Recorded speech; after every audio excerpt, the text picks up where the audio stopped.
we picked up with these sort of eyes, ghostly spirit eyes raising out of the water in this cavern where you had found the body and spirit of Otari or Vashti. You quickly realised that these what appeared to be eyes were actually two flicker wisps, accompanied by a sort of flying, flaming skull, broken to combat, which you dealt with expertly and extremely easily, very quickly. I think in a single round, via some reactions, etc. But yeah, we're able to defeat those creatures. You then had finished up a short bit of conversation with Otari before deciding that you would return Otari's body to the town and use it as part of an attempt to get Carmen sort of ingratiated with the town again and sort of back in the the sort of good graces of the town following his theft of the cooperative blade. Upon your return to town, there was some much discussion. You'd actually sent Ufrid ahead of the rest of the party to kind of drum up sort of excitement and support in town about the return of the party along with the body of Otari. The mayor, Osif Menhims, taking your party along with Carmen and Captain Lardus Longsaddle to the mayor's home to kind of discuss the wider situation and Carmen's theft. Carmen having previously told your group that there had been essentially a rental agreement between himself and the mayor to rent the blade to the museum in the mayor's home. Turns out that was not entirely true, and that the mayor had actually purchased the blade from Carmen some time ago, and had also had purchased Carmen's home and was allowing him to sort of live there and operate his blacksmith business from there free of charge ever since. Carmen admitting that this was true and that he had misled you in what he had told you previously. Some of the party disappointed in that. Others, I think Winterbury showed a little bit of understanding towards that, possibly, and a bit of sympathy still in his direction. You then discussed with the mayor. The mayor seemed quite happy that not only had you returned Atari's body, but you had resolved the issue and the threat posed by the Gauntlight and the lighting of the lighthouse. However, you were quite open as a group that you were concerned that the deeper problem wasn't really dealt with, and that the spirit of Belcora was still had returned somehow, and that still posed a sort of looming threat. At which point you did mention to the mayor that you were under the impression you needed an item for each of the members of the original Rose Guard for you to be able to progress any further into the lower levels of the Gauntlight. You already had the cooperative blade, which Carmen had allowed your party to hang on to at this point. You also had the Kalian key, which you had found with Atari's body. The mayor gave you his ancestor's item, the cloak of, I forget the fancy name, that's terrible, I should have this to me, shouldn't I? But yes, there was... Huntress cloak? That's it, the cloak of the Huntress. And then there was also a spell book, the Thresholds of Truth, which you headed over to Odd Stories where Mordebint retrieved it after you found out the version which was on display in the museum in the town was actually a fake. There was some concern about potentially just allowing anybody to see the contents of some of the quite high level, highly effective spells in there. Following that, you took a rest for the night and decided that you would head back to the Gauntlight, where with these items now in your party, you're able to sort of make your way through and sort of bypass that light barrier which had been blocking the staircase you'd found heading further down, which was where we left things as you began heading down those stairs. One moment. seem to be gaining my traditional like winter cough that I can't kick for weeks on end again. Yes, as we picked up, you had just sort of bypassed or made your way through that sort of barrier of light, which had kind of dispersed and disappeared. You were making your way down the stairs. As you begin heading down the stairs, there's no light source at all, but you've got the light sources. Like, you've got 3 sources of light in the party currently, so it's kind of illuminated as you head down.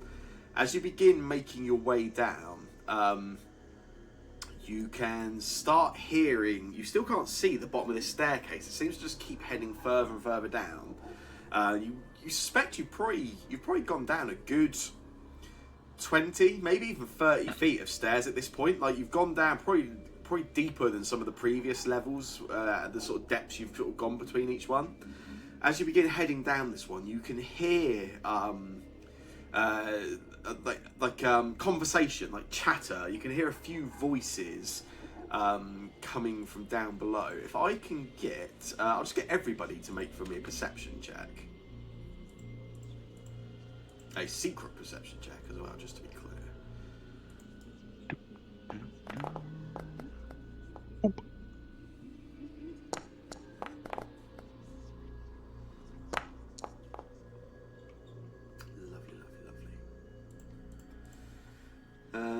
Yeah, you're sort of making your way down, and as you can begin hearing this conversation, this chatter. You sort of slow your pace a little, so you can all sort of take a moment to listen in. You are able to hear. You can hear there's a few different sort of voices, and then you can also make out there's like a moaning sound as well. Actually, sounds like a couple of different sort of sources of sort of moaning.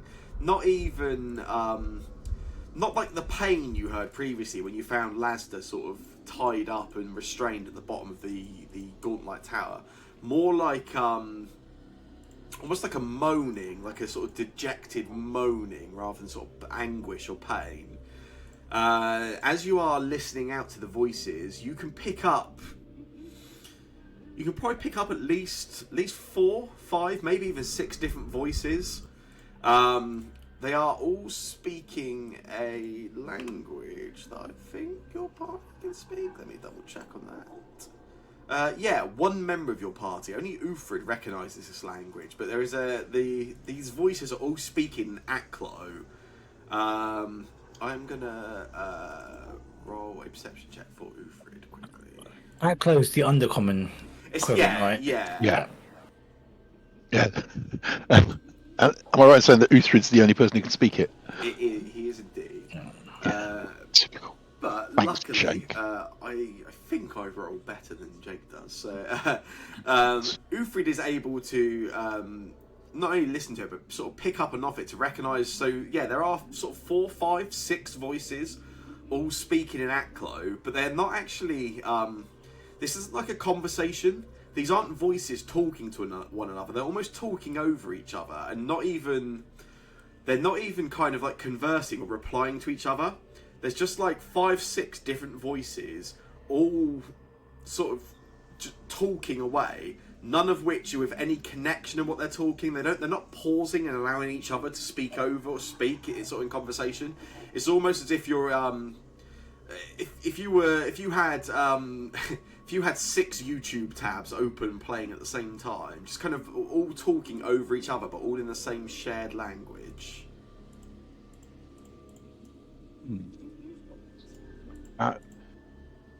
Babbling? Or...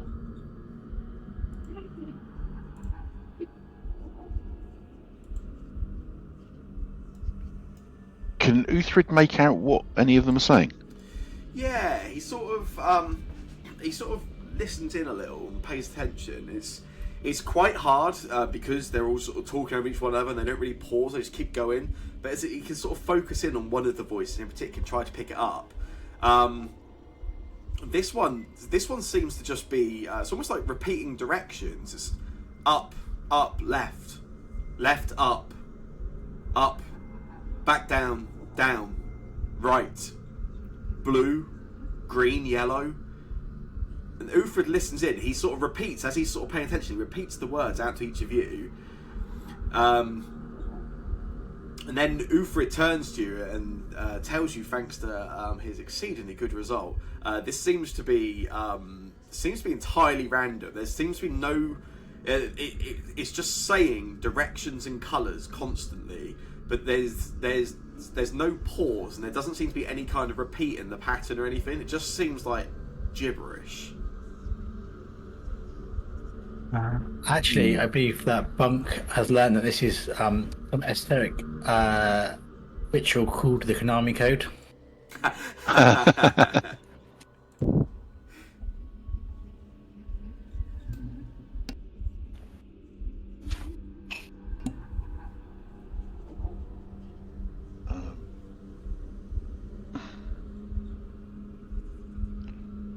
It does sound like they're giving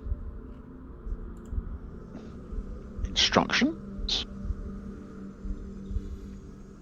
I don't know whether my character would have a reference for it, but from what you said, it sounds like someone sort of shouting instructions to someone playing Crystal Maze.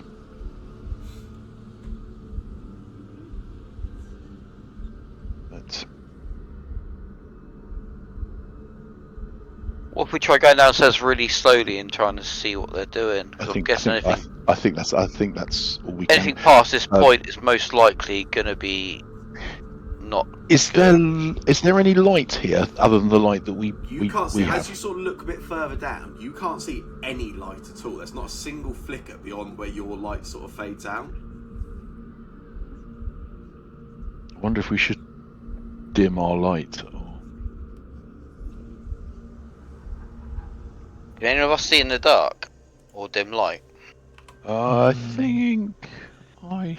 I have low light vision. Yeah, and, I think all the gnomes have got vision. Yeah. What about the Kenku? Can Kay see in the dark? He has low light vision. Okay. I believe that your entire party has low light vision, but none of you have dark vision. I'm pretty sure Winterbury does not have any of that and is completely blind in the dark. I disagree. I promise you Winterbury has low light vision because I'm looking at your character sheet. If you don't want it, I can take it away, but you definitely have it. Where does it say that then? On the left-hand side, under perception. Yeah. Oh, low light vision. Well, turn all the lights off, we just go in the semi-dark. Low light vision low doesn't allow you light to see in the dark. It allows you to see in dim Yeah. light. Yeah. In low light.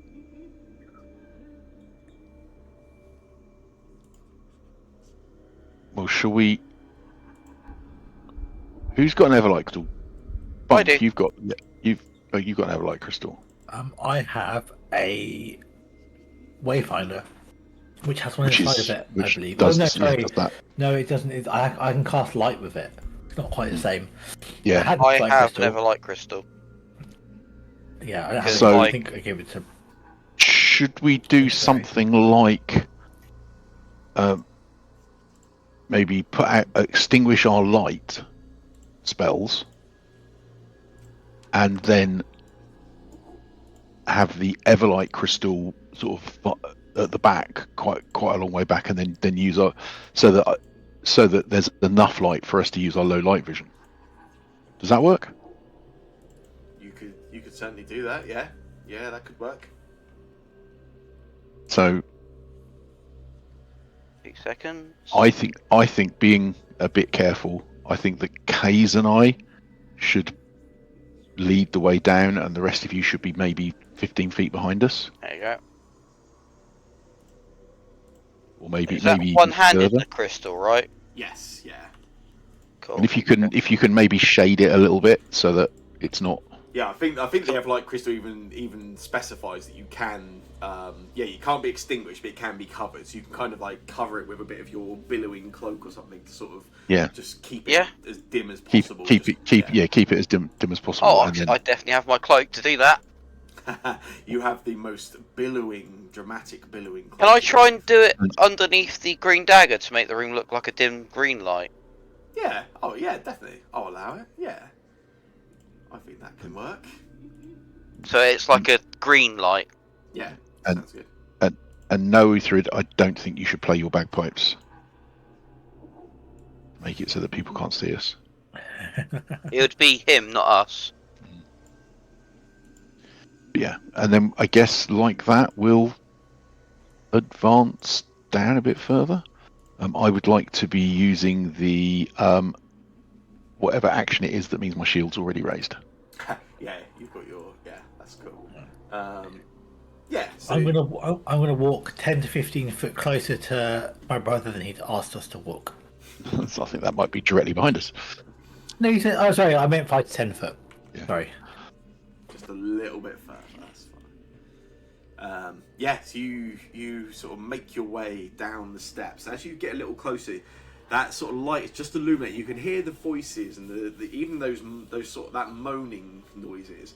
You can hear them a little louder. You get a little bit more vision as you start going down. You can see the staircase, the sort of crumbling stone staircase, actually seems to flatten out, and you can see what looks to be like a sort of cracked and really heavily stained, like a tiled floor, almost like a mosaic tiled floor. And the voices seem get sort of they begin getting louder as you get to this point. To the point you become aware the voices are within within very close proximity of you. What we will do is let's move you all onto here quick.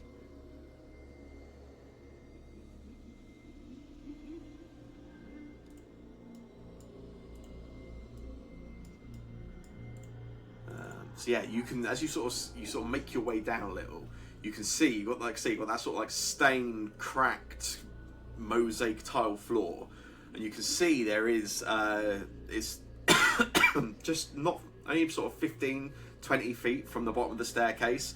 There is a what looks to be a massive, round, gaping pit ahead of you that you can see just as like there's no light. You can just sort of see as the sort of light just from the end of Winterberry's sort of Everlight crystal just sort of like goes off the edge, and there's just this pit of darkness, and there's like a twisted, slightly sort of stained and rusted like metal iron banister all around the edge of the pit.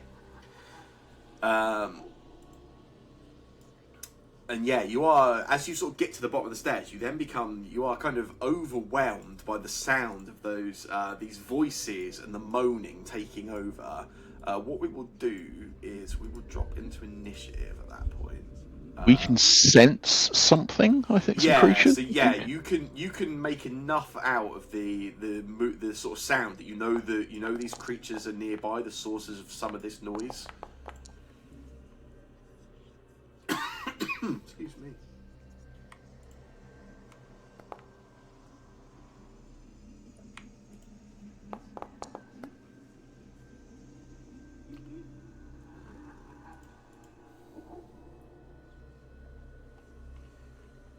If I can get initiative for Kaizen. There we go. Yeah, Look sorry, at it's that. coming Oh, through. Nice.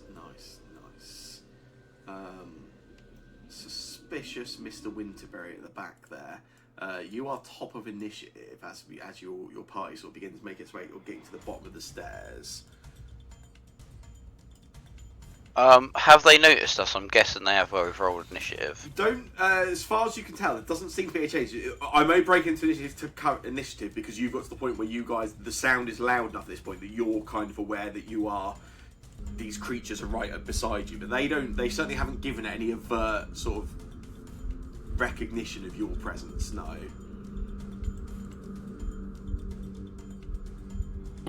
I'm just gonna walk forward a bit. Do I see, or just hear? Let's walk a bit.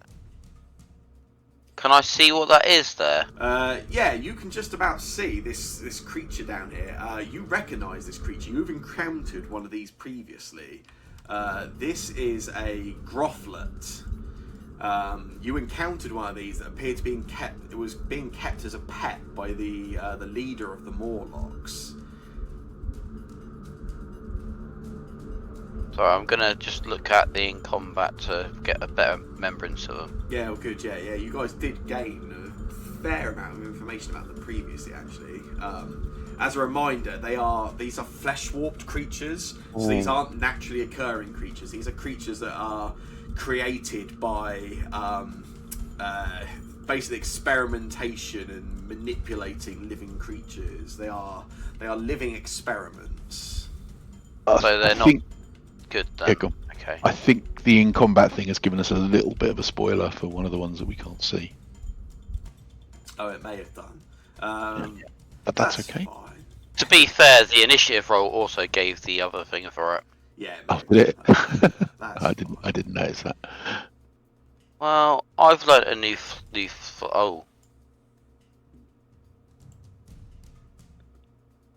my first action, because I've got the light now, I'm going to have to sheathe my sword. Yep. To do the thing. Where's actions? I have to sheathe my dagger because I need to keep this in. So I'm going to use my next one to throw a flask at this guy here. Yeah, cool. Because I stated I had that and that in my hand. What kind of flask is it? It's one of my new ones. This is one of your new ones. That's a hit, yeah. So you can roll the damage on it. Yay. Excuse me. Nice. So yeah, you throw that at it.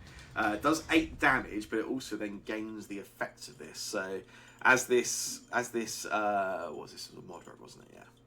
So yeah, as you throw it over, you see as soon as this berry sort of hits this creature, it sort of moans out in pain, and you can see it's the sort of skin of it immediately begins sort of almost sort of like flares up like a sort of caustic burning sensation. And yeah, this creature gains weakness 2 to acid, fire, and slashing damage for 3 rounds. And that'd be all 3 actions. Nice. Oh yeah, you took a move, didn't you? Of course you did, yeah. I took a move and I stated I put my dagger into my hand, so I had to take it out. Move. That's all good. In which case, let's get this creature here. Yeah, as you step forward, you throw that chemical berry which hits the grofflet.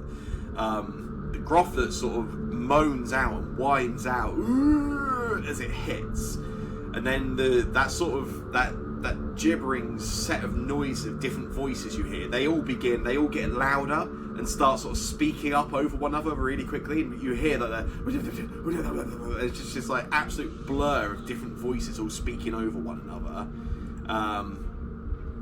and all of a sudden you can see rolling into the light a horrible mound of eyes and mouths and tongues. A gibbering mouther begins rolling in your direction. It just rolls over. As you see one mouth sort of roll over, it's sort of screaming and shouting in your direction, Orion. It then just rolls down, and that same mouth is just like flattened underneath its own sort of weight as it sort of pushes itself down and just rolls in your direction. I remember this being horrible.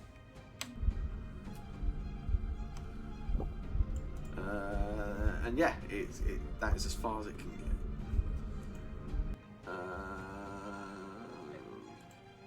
Bunk, it is your turn.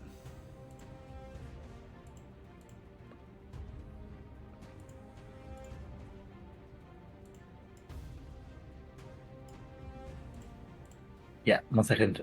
All good. What's the first thing to support your ability? Yeah.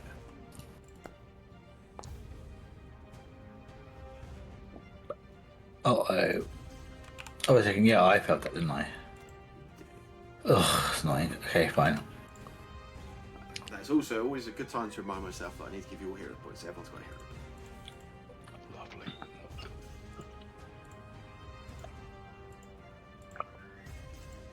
Okay,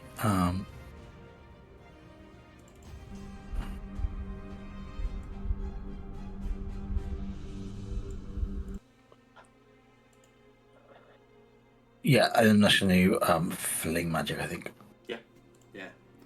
Nice. So yeah, this will make a reflex save. Of course. So yeah, that is a success. So it'll take half. Yeah. damage. Yeah. Nice. So yeah, you fling out the magic, deal 9 fire damage to that gibbering mouther. Half though, so Oh, that is very true. Yeah, I might have pressed the whole button. It's very good of you, to be honest.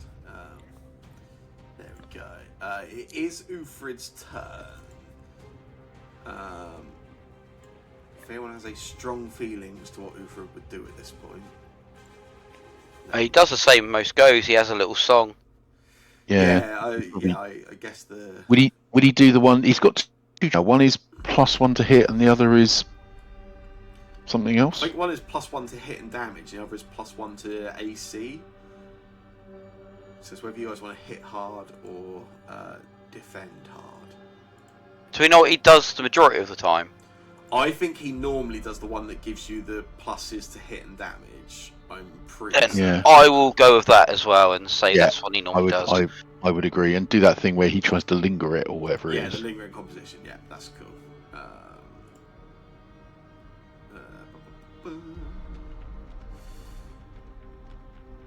That's one, isn't it? There we go.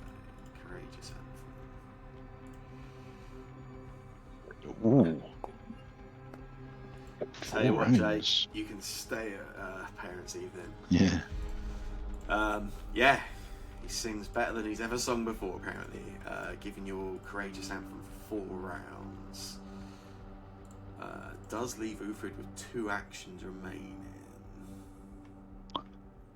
What's the one where he throws things at it on the floor? The telekinetic fling, telekinetic projectile. Yeah, telekinetic projectile, yeah. That, one of these. I think from where he is, the gibbering mouther. Yeah. Anyone you can see? Yeah, that's cool. Telekinetic projectile. It's exactly within 30 feet as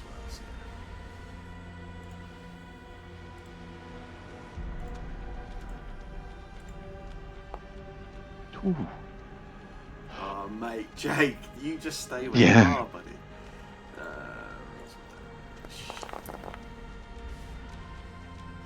Nice.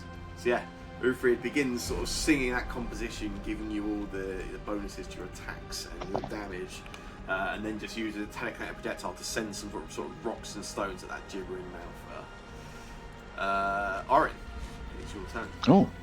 Okay. So I can sense that there's something just sort of round that corner. Yeah, from the moaning, etc. Yeah, the sort of noise. At the start of your turn, before you do, I'm going to get you to do something for me. Okay.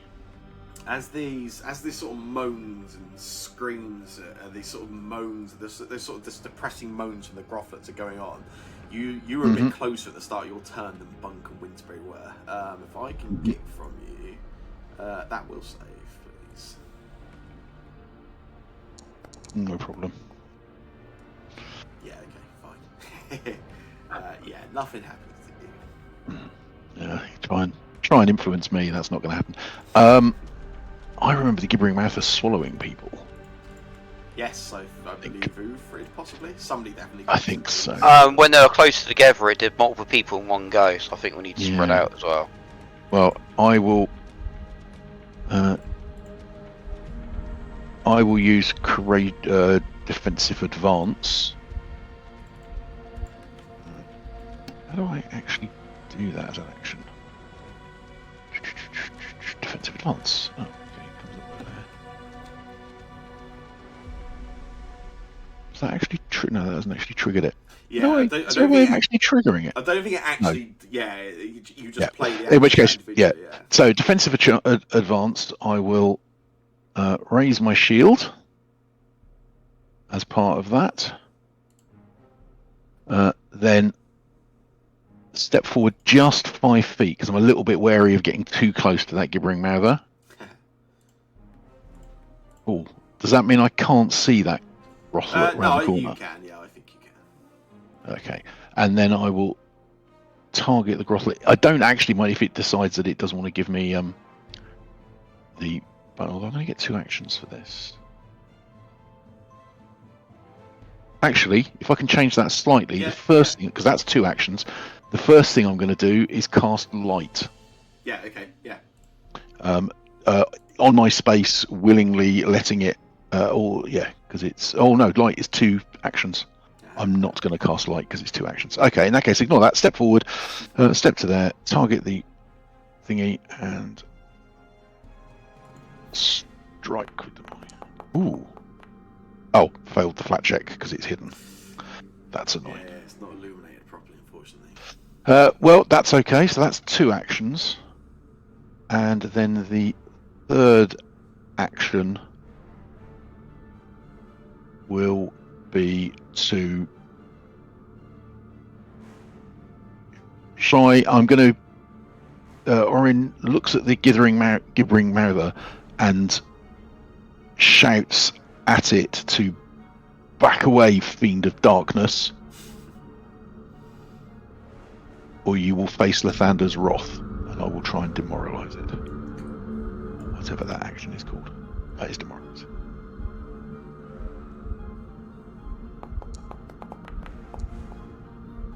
Fair enough. I suspect it might be mindless. I rolled quite badly. Okay, and that's 3 actions. That's me done. Cool. Right. This creature will. When does this happen? Yeah.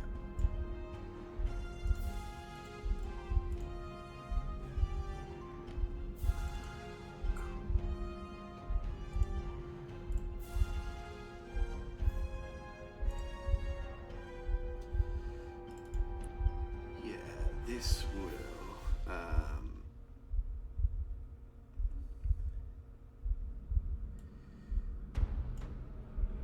Moves its way over, comes up alongside you, Orin, and just swings some claws at you. Which is a critical miss. And as it's doing so, it sort of it swings a claw at you, and it just turns and looks in Kay's direction, and it just doesn't even spit, almost just spews this load of digestive acid and contents out in your direction, Kays.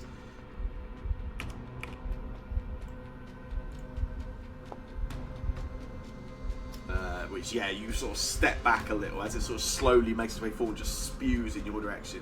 You step back and you're just able to avoid all of that. And then it's your turn, Kays.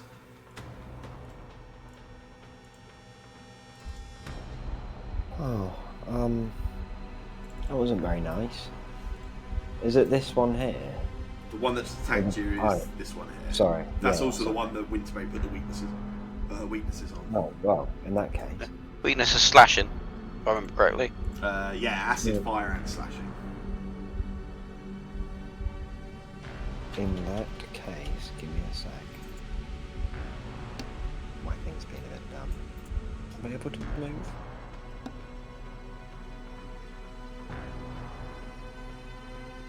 Oh, before you do anything, actually, I will get you again with all this noise and moaning. If you can make that will save at the start of your turn for me. That one. Yeah, you're all good. I don't believe Ithra just died.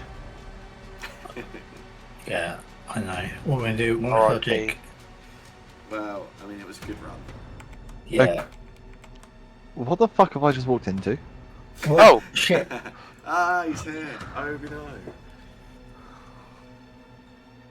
Am I allowed to do this? Hi, Jake. Used to. The party got to the bottom of the stairs, found some horrible thing. monsters here. And then And you it's being inspired slow at all- fighting them. You got a nat 20 on a lingering composition, inspired everyone. Yay! And you even did a really good next roll as well, free attack. On the subject of critical successes, that works. You get your panache, and it is off target to all your attacks until the end of your next turn, guys. Is it off guard yet? Because I don't want Yes, to click it is, too yeah. quick. Yeah, you're Okay. good. Oh, wow, okay. Oh boy! Nice, you can roll critical damage. Hopefully that sets the tone for what the... Ooh! Yeah, that's a lot of damage. Does that get more where it's weakened as well? Plus the bonus from Winterberry's weekly applied to it. Yeah, that is a single shot kill to that creature. As you just it spews that acid and the contents of its gut in your direction, Kays. You sort of step back out of the way, then just charge forward, dart in one direction, and swing the dueling sword straight through it, cutting the creature in half. As you do, its innards, its digestive organs, like rupture and break open. Can I get everyone other than Ufrid? Yeah, to boy! roll for me? Well, that sprays a long way. Yeah. But nah.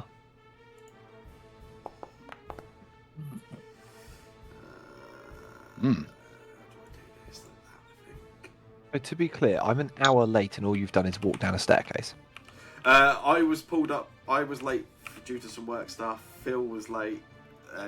Charlie was slightly late. Yeah, everyone was a little late, to be fair. So Whoa, Other than Shane. Shane, as always, was spot on time. Yeah. If I can get there as a save for everybody other than Jake in the chat there, including the other creatures.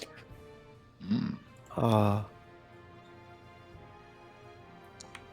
Oh, did I just crit that? You did. Nice. Ooh, It's Well, like you're an just 18. Doug crit failed.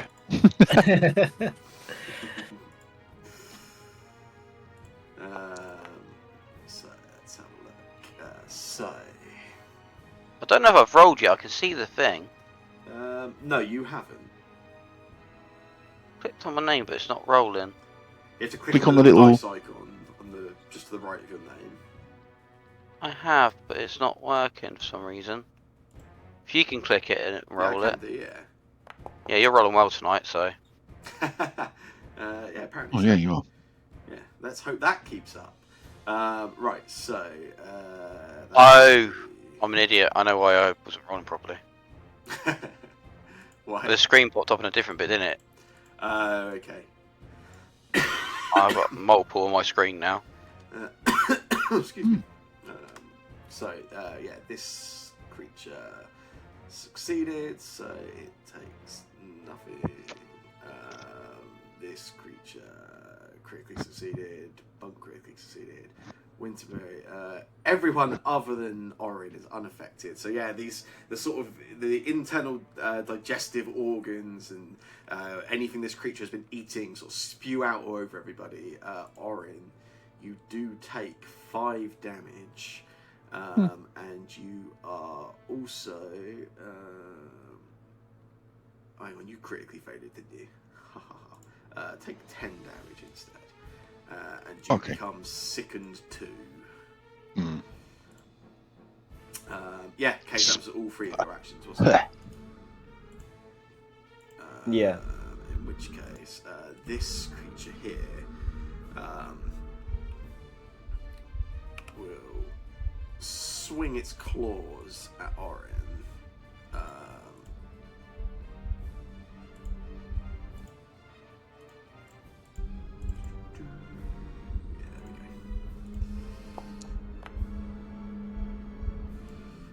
You? Misses with that. Takes a second swing at you. Oh, Which is a critical not- hit. that's not good. That's yeah. Got your I would shield. indeed like to use. It's 30 damage. Oh, I will unexpected shift it. Yeah. Oh, well, So yeah, swings at you the second time. The first one you sort of dodge out of the way, and as you're still recovering from all their sort of innards all over you, yeah, you take the 30 damage from that one. And then as its last action, Yeah, actually, I think based off the critical hit, it will just swing one more time. That is, it is emboldened by that. There we go. That's the opposite end of the scale. A critical failure. Winterberry, it is your turn. At the start of your turn, can I get a will save? Can. Nice. Nothing to worry about. So I had my go planned out, and then I realised I can't actually do it. Annoying. I was going to do my other new bomb, but it's 10 feet radius apparently. Mm. I think, or is that the splash damage radius? Which one am I By looking the at? way, 10 feet splash damage sounds. The vexing Bit much. vapor. That is 10 feet throwing one, right? Oh no, range increment 10 feet. That just means for any time you're throwing it further than 10 feet, you get -2 to the roll. Let's try it anyway. Why not? Nice. I'm going to draw my vexing vapor and throw that one at it. Yeah, yeah.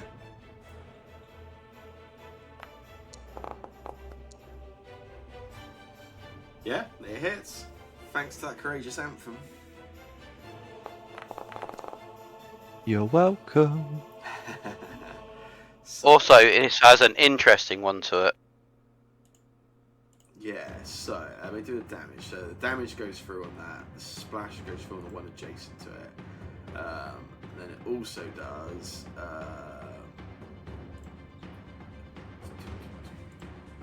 Oh yeah, so it's just each time it goes to use any of those actions, right? Yeah. Yeah, so any time it tries to do anything that requires it to concentrate, it has to make a flat check or it fails. Cool. Yeah, that's one action for you. There's only one action.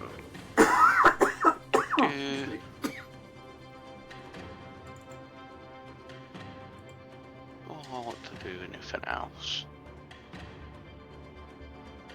I might just throw another bomb at it. Yeah. Let's throw a crystal shard at it this time. That one instead. Same guy. That's a miss, right? That one is a miss. I'm gonna hero point it. Yeah. There to use. Yeah, exactly. Yeah, that hits. That's it. You can roll damage. Nice. So That one slows its movement down, I think. it does. It does. So yeah, special crystals that counter ops. Yeah, cool. Yeah, all good. And I'm gonna do recall knowledge as my last action. I'm just gonna check what we don't know much about.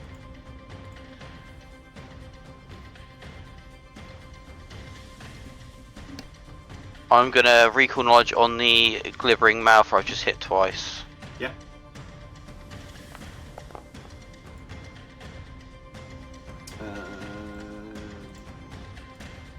Yeah. What particular piece of information are you after? I guess.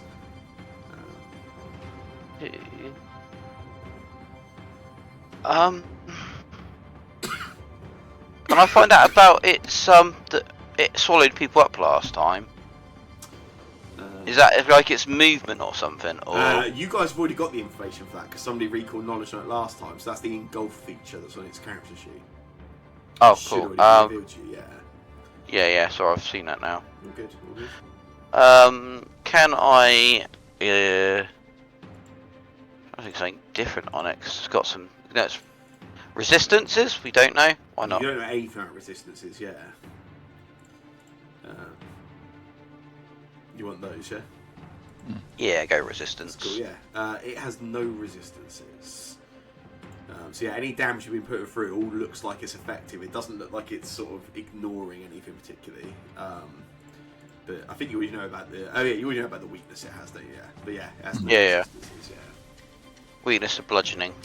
Indeed. yeah, so this creature has you sort of throwing bombs at it constantly. You see it as each time you hit, all the different mouths sort of yelp out in sort of tandem, and then it will.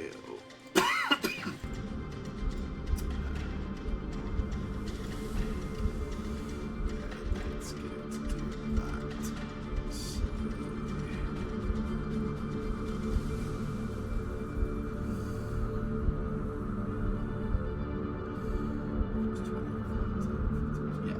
So it begins just sort of, it looks up in your direction and it just charges towards you, Winterberry. Begins rolling in your direction, moves up here. Let me just check this. We'll have to make an acrobatics save from that, from the crystal shark's bomb through it. Which it critically succeeds at. Apparently it's a very acrobatic. That was just a good roll, to be fair. So it doesn't take any damage from that. And then as it rolls forwards, it just rolls into your space and just begins trying to almost engulfs you. If I can get a reflex save for you, Orin. You can. Nope. That's not good, is it?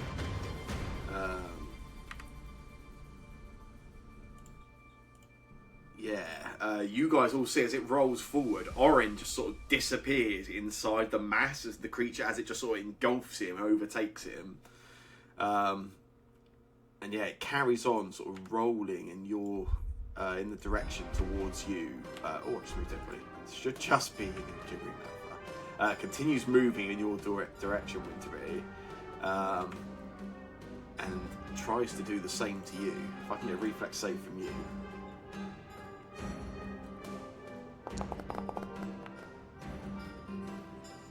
Wow.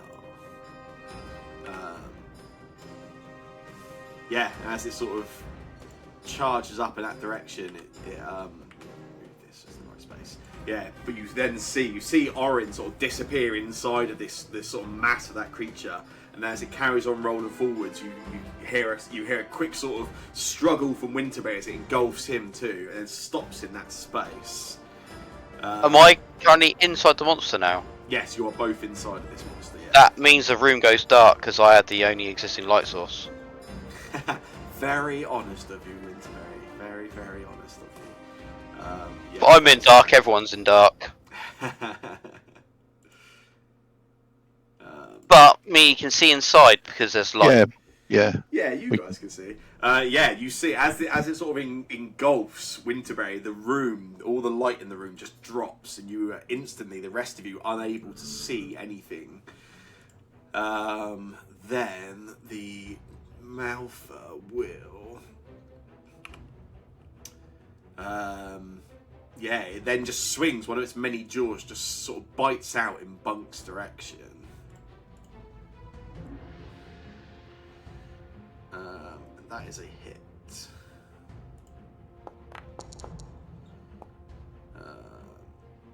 So as a hit for 20 damage, you have got your amulet. So yeah, it gives you resistance equal to 2 plus your level if you want to use it. Yeah, that makes sense. So yeah, so it does hit you, but you reduce it by 7. Yeah, bites out, takes a bite at you, hits you for 13 damage, and also puts some persistent bleed damage on you as well from that. Don't know if you're muted, by the way. You didn't say anything during that choice, but... Sorry, I was, yeah, I didn't realise.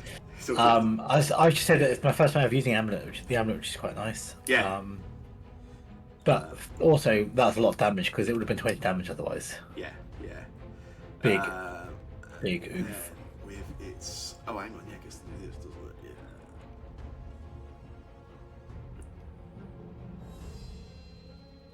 And then, yeah, with its last action, as it sort of bites onto you, it tries to sort of clamp the jaws down around your arm. It attempts to grapple you.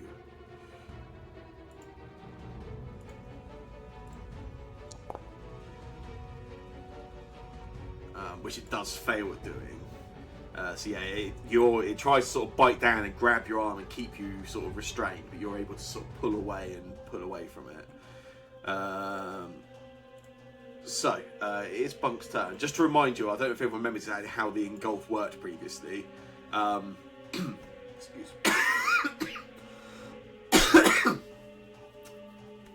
Excuse me, one sec. I can't stop coughing again. That's better.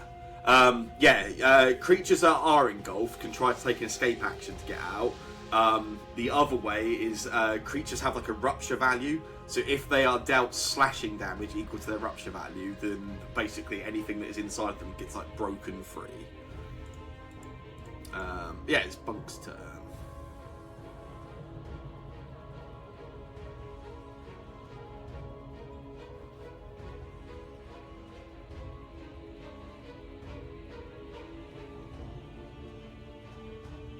Yeah, double checking.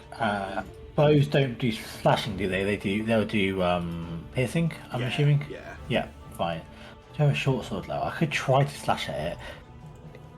Both Winterberry and Tunk are inside, right? They are both in there, Yeah, cool. Alright, cool. So I'm going to It's worth remembering as well, where there's no light, if you try to make any attack, there's a flat check involved as well. Yeah, that's okay. I'm going to do it anyway. Yes. I'm going to equip my short sword. That takes one action. Yes, yeah. 1 second. Cool.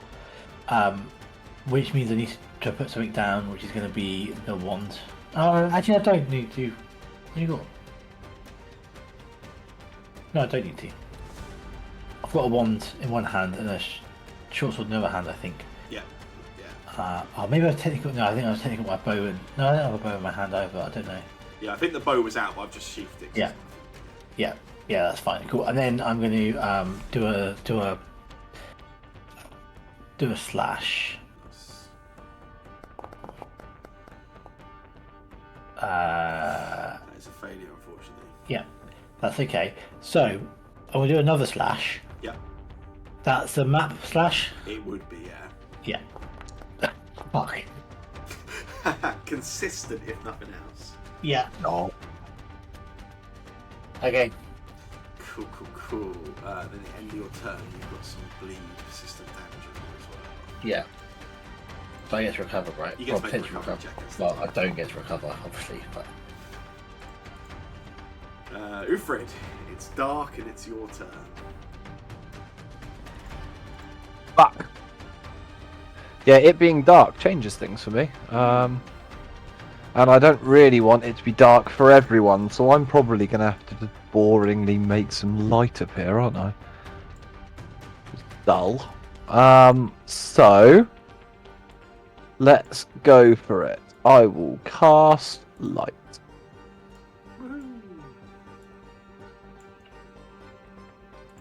Hey, look, you can all see. Except for those who are inside a creature. Well, they can see as well. They can can see see. They inside. can see. Yeah, that's true. I'll take that back. In source inside. And then I am going to Don't tell us what that is, cast. Shane.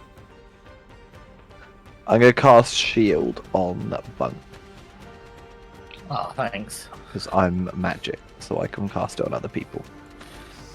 But I'm just going to go for the normal one, not my amp one. Cool. That's it for you, right? Yep. Orin, you're inside of this creature, which means you're also slowed one, so you only have 2 actions this turn. Even better. And I'm also sickened, sick. And you're grabbed, and you're immobilized. Is sickened is not going to reduce unless I take an action to try and. Yeah, you can take an action deal to with try and retch and sort of clear your. I think retching while inside this thing, while quite likely, is probably not great. So I can either try and attack it, or I can try and escape. Yeah. Does the escape cause count towards map? I don't believe so. No, it doesn't. Okay, in which case I will try and escape. Yeah. I probably won't do very well at it. I don't think, because it's going to be an what is it?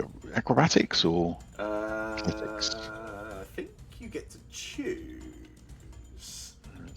Oh, it says it says I can use my strength. Oh yeah, Can I use my strength? it's basically uses your unarmed Right. attack modifier. Yeah.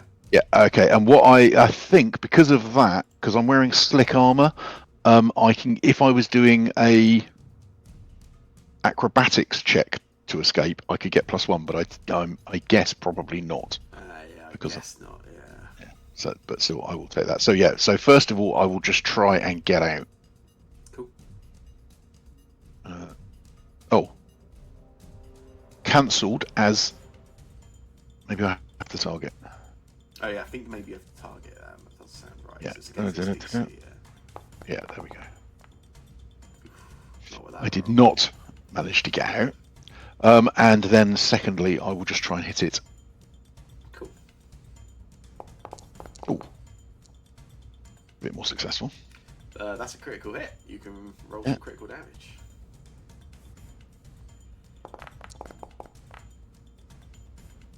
Nice. So yeah, you hit them alpha. It takes because of the weakness as well. It takes 21 damage, which is enough to bring you free. Oh, lovely. So yeah. I burst my way out, and then am I prone or? No, I think on a crit hit you can Okay. come out standing. Okay. So yeah. Also, I come out and sort of stagger to my feet and start turning around using my second action. I'm just trying to remember. I think Winterbane will also get that. I just want to reread the rules in golf. Give me one moment when something's engulfed.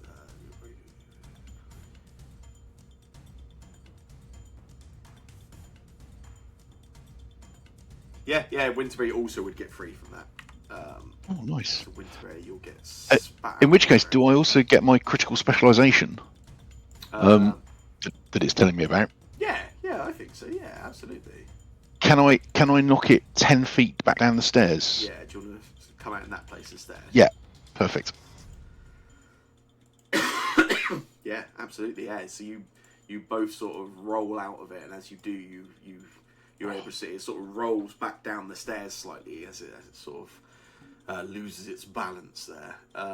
In which case, Kays, it is your turn. Can I get you to make for me a will save?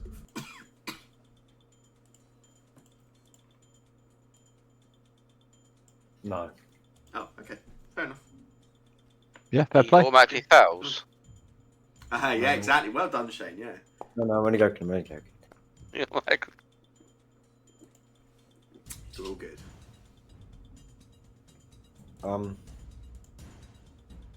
Oh, this thing's still next to me. It wasn't until Orin knocked it back there.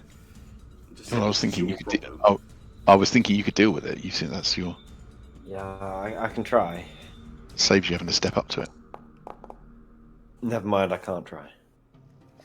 You got panache. It's You get better than past nothing. Oh yeah, I forgot about Just get a crit hit now, you'll be fine. that. Hopefully. Oh. It's not what you're after, is it? That's a miss. Hero point. Hero point. Hero point. No. Okay. Hero point. Peer pressure. See? Yeah. Worth roll, it. Roll some damage.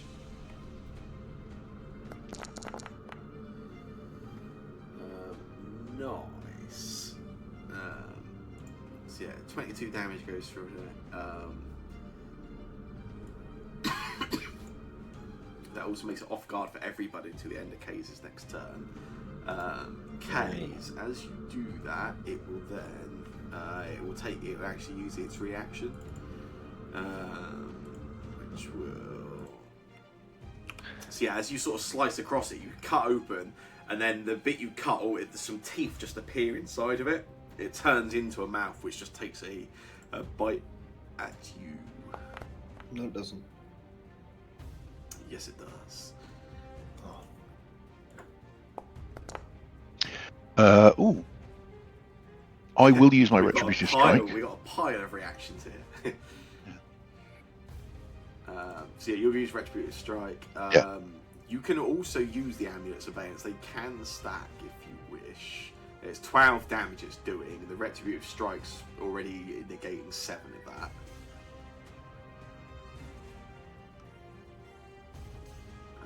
It's just the Retributive Strike. Cool. So damage goes through in your case. 5 damage, does put some bleed damage on you, and then orange. It's outside my outside. range, and I don't have a ranged weapon in hand. Enemies, you can step the enemy. Do I still get to step? You. Just 5 feet? It's kind of not. If the enemy trigger the action is outside that within, but within 5 feet of your reach, then as part of the action I can step. No, so I don't. Still be out your reach is Yeah. 5 feet, right? Yeah, so no, I don't quite know how I managed to throw my shield 15 feet to do it. I'm going to go with it. So that was a Captain America style. And it swings back to you, right? Yeah. Yeah. That's fine. Okay, so you still have 1 action left.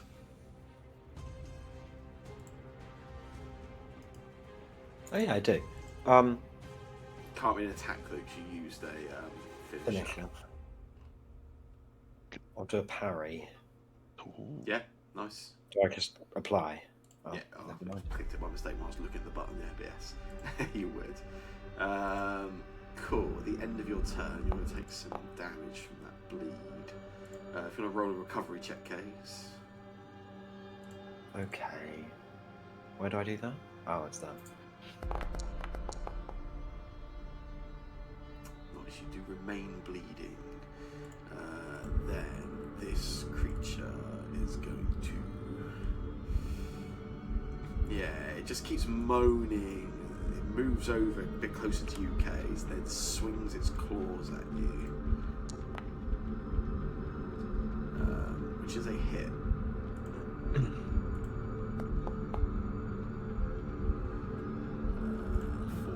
For 12 slashing damage to you. Then just takes a second swing at you. That is a critical miss, which will allow you to use opportune riposte if you wish. Yeah. When a foe critically fails against you, you can either make a melee strike or attempt to disarm it if you wish to. Sure. Sure. Melee Go on strike. then, you can take a strike back. That's a really cool ability, actually. Oh, that's nice. Grothlat. I think it's the regular strike. Yes. Yeah. This one here. Yes. Yeah. Okay. Oh, That's- I only saw the death sign. Yeah, because that's not got any map or anything, right? Because it's a different turn. Yeah. Mm. Nice. Oh, Whee! Oh. You can roll critical Okay. damage, Case. It's not going to be as much as it normally is, but you know. It's still not bad. It's still not bad. For an out of turn attack, it's pretty great. Yeah. Yeah. Winterberry, it does make it your turn. Well, I need to make a will save. I don't think you do, because I think... Oh yeah, you are going to have to, sorry, because you actually, once you've been affected, it won't keep happening, but yeah, for now, you'll have to keep fighting it off. There you go, you've solved that problem. You become, the sort of noise is overwhelming, you become sickened one. You will be immune to the moans from now on.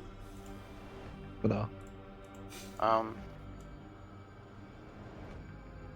Has Tunk taken quite a lot of damage? yeah, quite a lot. I just want to test how this works anyway. I'm going to throw a healing potion at him. Okay. And obviously, I forgot about this because I took this feat a few levels ago. My healing ones count as healing bombs and heal everyone around them as well. Oh yeah, you Hence why I was throwing them. Yes, that sounds right. So, I believe they're here somewhere, aren't they? Just the versatile vial one, is it? Yeah. The best way I think it doesn't do it in a snazzy way. So the best thing to do is just reduce the quantity by 1. Then you can just roll the 2d6. Oh, but if I throw it, it does stuff. Does it? Yeah. I'll just link it, but it's that. Oh, cool. Yeah, so it's. Oh, so this. You are not throwing an elixir. Throwing a versatile. So your versatile vials will do. You can use them to do healing, or you could throw an actual elixir. That only triggers off an actual elixir being thrown. Okay, I'll turn my versatile file into a minor elixir of life. Yeah, that works totally. Yeah, you can use the quick alchemy thing for that. Yeah. Yeah, a quick alchemy and mixture of life. I don't know if I've got one on me though. I've not used these upgraded ones. So there's if you need to turn it into one, there's a macro for it now. If you just use the quick alchemy, there's like a button that says use. Yep. And it will allow you to just turn your versatile vial into something. Sweet, there it is. Oh, elixir of life is not on the options. Really? Definitely was when I tested it, because I literally wrote this macro and tested it. Yeah, I can see Oh, wait it. there. I can see it. Sorry, I looked under the top one. It splits the weapons and consumables into two different things, because they trigger in slightly different ways, yeah. Yeah, and then it should Good just put a job, button Sam. in the chat that will oh, thank you. Also can be read as get a life, so. Oh, so I can click use elixir of life. I throw it at you. Yeah. Should I just roll a d20 and then add my attack roll? You don't even need to. Somebody can. I mean, basically, somebody can willingly allow you to hit them with one of these. So unless for some reason Phil doesn't want to, in which case you can just click use elixir of life. Okay. Yeah. I can't. So I guess. Oh yeah, Shane will need to click it. Yeah. Yeah. That should just roll the dice for the actual healing. If you select. Oh, it's saying it's been used. Interesting. Oh, I just got to drop it. I just dropped the effect thing on myself, and that did work. So this is a minor. Hang on. What's going on? Oh, interesting. So I tried clicking it and nothing happened. Yeah. But then I tried dragging the effect item, the effect elixir of life. Oh right, yeah. So don't. That's a different. That's not the healing. That's an additional effect the elixir has. So what you want to do, Shane, the plus where it says 1d6 hit points. When you click that, that will do the actual healing roll for everyone. Okay, I see that now. Oh, and now we can click apply healing. Perfect. Yeah. It's a +1 item bonus. Oh, saving throws, and everyone gets it as splash as well. Yeah, exactly. Yeah. Oh, my other one does 2d6, doesn't it? Okay, that's good to know. Two's better than we gain within one hit should point. Gain one additional each. Yeah. That would be good if multiple people down. I can just get multiple people off in one go, innit? Yeah. That would be cool. And then, then the effect from the elixir of life then does its thing, which is the like it makes your other healing stronger, right? If I remember right, you get you get bonus to saving throws against disease and poisons. Nice. So yeah, what I think happened then was Winterberry got one of his healing berry things, and Tunk sort of looked over and saw him, and so just held his hand out for it. Thank you. And Winterberry just looked him in the eye and just threw it as hard as he could straight in his face. Yeah, seems right. It also, because of it, my Soothing Foals one happens, which means you get a +1 to mental effects as well, which I guess is will save for the screams. That could be very handy. Nice, yeah. That's one go, right? Hang on, no. That effect that effect only happens if you've thrown a versatile vial at someone. You didn't throw a versatile vial. Oh, so that's only from versatile. Yeah, you okay, threw cool. an elixir of life. Okay, so they do two different things. That's good to know. You don't know if you don't ask. Way too many formulas. Yeah. I will do an attack one. I apologise, Case. I am going to draw a acid flask and throw an acid flask at this back guy. Cool. Would it be the second attack now where I've thrown Yes, it would. something Yeah, at? yeah. Cool.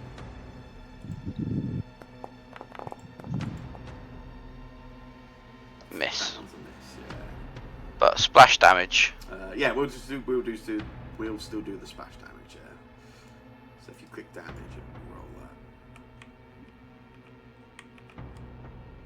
Nice. Those two get the splash damage. So it's just splash damage for everyone, including you, Kay. So you take 2 splash damage from that.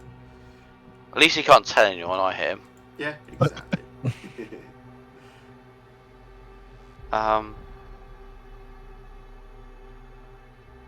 Leaves you with 1 more action still.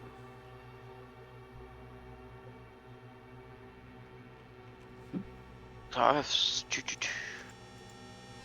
Can I just have a look around the room outside of Moore and just see if I can notice anything? Yeah, make a secret perception Wanna- check. I just want to just have a look.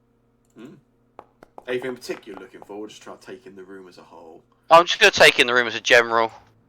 Yeah, that's cool. Yeah, so you can see, like I say, you've got the bottom of the staircase, and you've got that sort of like mosaic tiled floor. There's sort of rusted iron banister all around the outside of this large pit. You can see it just seems to head downwards. Let me see how much light we've got in here. You can also see that you can just about make out on the other side of the pit there appears to be a staircase heading downwards. And where else does the light hit that you're casting? Oh, yeah, to there. Yeah, and you can just about make out there is on the east, south, and west of this sort of circular room. There are doors as well that seem to lead off of the this sort of chamber as well. But other than that, you don't see anything else that sticks out. There's certainly no signs of any kind of life or anything else hidden around. The only other thing you do pick up on is you can just... There is a sense, like you're an expert at like alchemicals and spells and elixirs. There's a slightly like a almost like acidic, acrid smell of like chemicals and rot. Almost a very slight like a very slight hint of like sulphury sort of smell, which almost seems to be, it seems to be wafting up from this sort of like dark pit that's sort of heading down this shaft.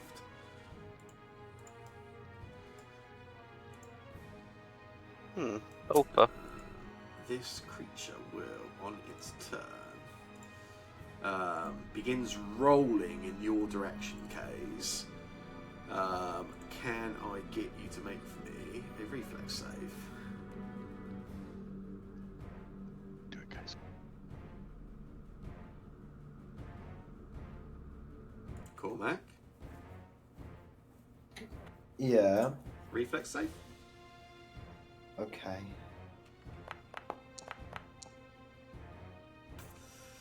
Bye-bye, Kays. Kays gets swallowed up by this gibbering mouther. Fine.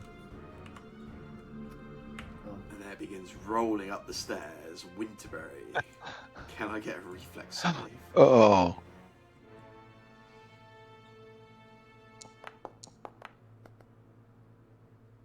Nice, yeah. You sort of see it coming, Winterberry, and you are able to just sort of divert and jump out of the way as it sort of rolls over your space, tries to sort of engulf you as well.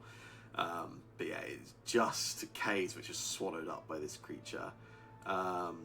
It will then, for its second action, then as it sort of rolls past you, Winterberry, as you sort of step back, it just reaches out and just does that sort of biting with its jaws at you.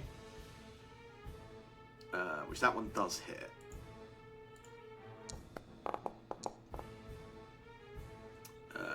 It's 20 damage. Bunk has got his reaction if he wants to use it.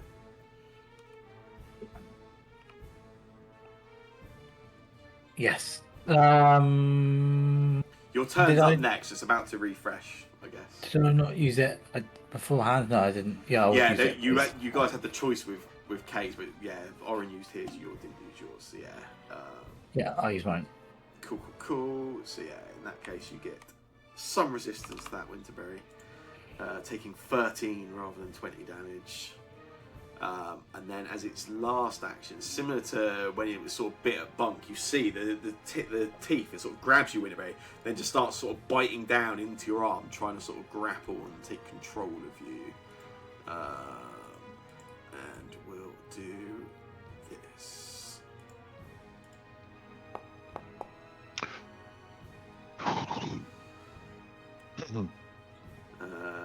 That is a success. So yeah, it grabs you, Winterberry. You become grabbed and restrained by this creature.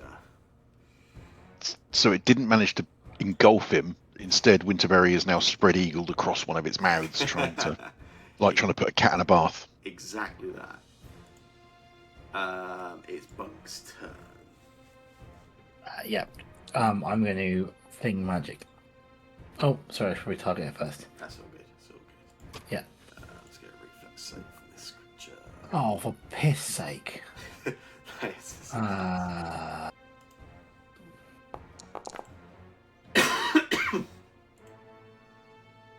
6 damage. Yeah. Okay, so you feel a little warmer, but you don't take any fire damage. You are Then I'm gonna take a briefly warmed. step back. That's a massive move, isn't it? No, I'm not doing that. Sorry. I'm going to sheathe my short sword and draw my short bow. Is that one action or 2 actions to do One those things? action, Sorry. so you basically swap as one Swap. action. Yeah. I'm gonna do that. Cool. Nice. Back on deck. Hello. There's the gibbering mouther. It's eating my friend.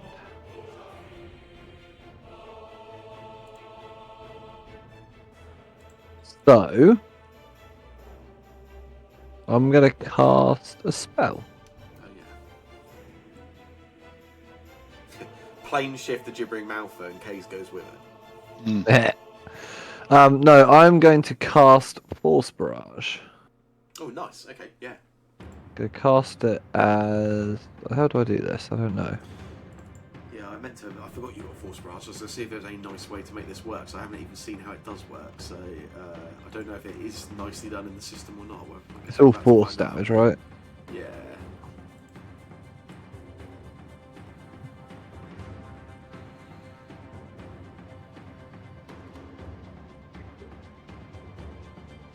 Well, I've rolled.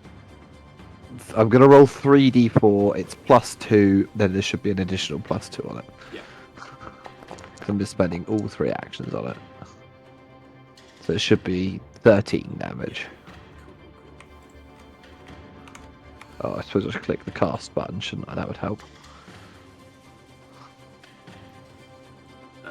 Nice, yeah. 13 damage goes through on it. Not enough. Whatever. Not enough to kill it, and it won't break anybody inside of it free. I've done my bit. Orin, it's your turn. Okay, so I'm not slowed anymore, but I'm still sickened. You are. In which case, I will take a. Is it a fortitude save to try and? To try and retch, yeah. Yeah, that's one action, isn't it? Yes. So you're literally just still covered in the stuff from exploded, and then from the insides of the mouther, and from the rest of it. So it just spends a second to do that. I don't know if that's successful. It's success. Once you double check, that's a critical success or not. Success lowers it by 1, and critical success will lower it by 2. You were sickened by this, which was. Yeah, that is a critical success, so that will clear your sickened entirely. So it spits the stuff out, wipes his mouth, and then pushes past his brother, raising his shield and shouting in a defensive advance. And in fact, actually, we'll go if I can. How do I do the? Can I get down to this square? I guess I can. It's putting me through him, but I'd rather go. Yeah, you've got a way of Go getting. the other. But yeah, it's going to run around that way because I don't want to expose. I want to give some sort of protection to debris from that guy down there. But Kaze is trapped in there, so I'm going to attack it. So I've raised my shield.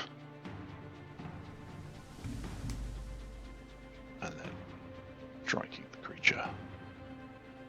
Hopefully targeting the creature, not Kaze. You're targeting Kaze currently. Oh, shit. Okay. Well, that's a... It's all good. That is 24. Still, yeah, it's still a hit. You can roll damage. I'll choose who to apply it to. Perfect. I won't retributive strike off that because that seems unfair. Which is enough to kill that creature, and even regardless, would also break Kaze free, loose.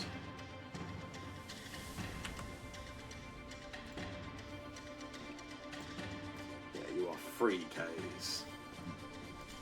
Drag him out. Yay. Stupid gibbering mouther. And just in time for your turn, Kaze. Oh, thanks. Well, I guess I just do this then. Am I able to do that? Move? Yeah, you can move. You can do that.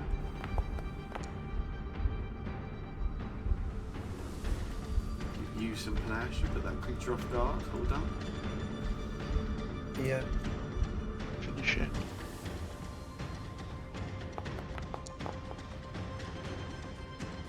Yeah, you can roll damage.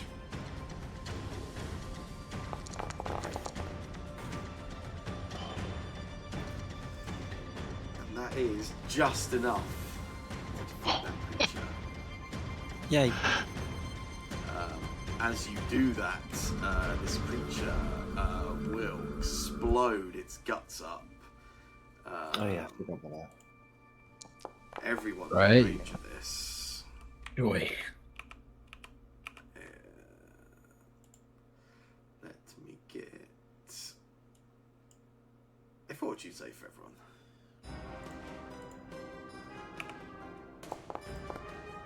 Oh, made it. Remember to close your mouth this time. Oh,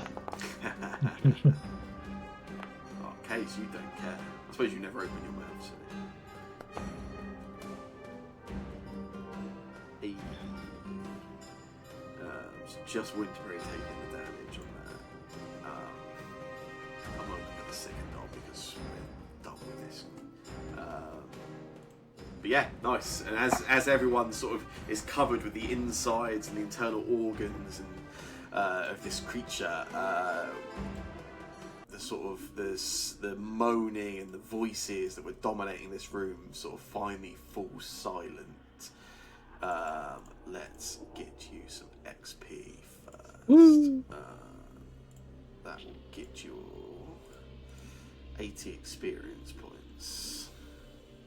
And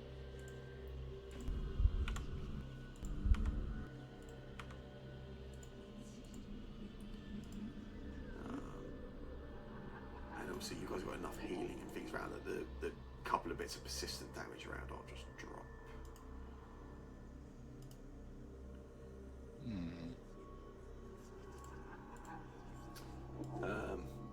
Yeah, the sort of room goes quiet at this point. You take a moment, sort of listen in. There's no more the moaning. That sort of that 4, 5, 6 various voices you heard speaking in Aklo have all been stopped now. There is just this room. There's the 3 doorways you can see, a staircase heading downwards with this dark sort of gaping pit. And like I said, there's that slightly sort of acrid, almost sort of sulphur smell in the air, which almost seems to be wafting up from the pit. Sorry, did you say the noises have stopped, or we can still hear them? Yeah, they've stopped. Yeah. Did you say they were speaking Aklo? They were. What were they saying? You heard that when you did a perception check earlier. Yeah, I know. There was a series of Right. voices that all Really seemed to new. be. There was 4, 5, 6 different voices speaking in Aklo, but they weren't communicating with one another. They were almost just sort of talking over each other. Not even like a shared conversation. It was utter noise. Seems, in retrospect, it may have been a gibbering mouther. Right. Fucking gibbering mouthers. They do suck. Honestly, all the body horror in this, I was not appreciating. I'm not ready for it. There Too is much. quite a lot of it. It doesn't feel that this is a good time to use my one spell.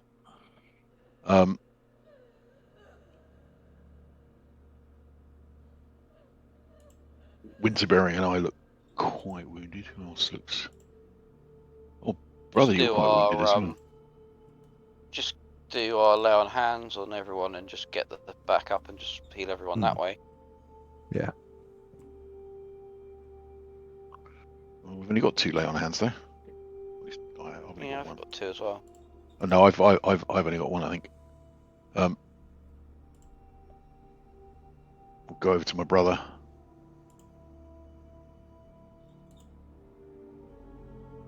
And then, remembering the lecture of consent at the university, I will ask if it's okay to heal you. Yeah, sure.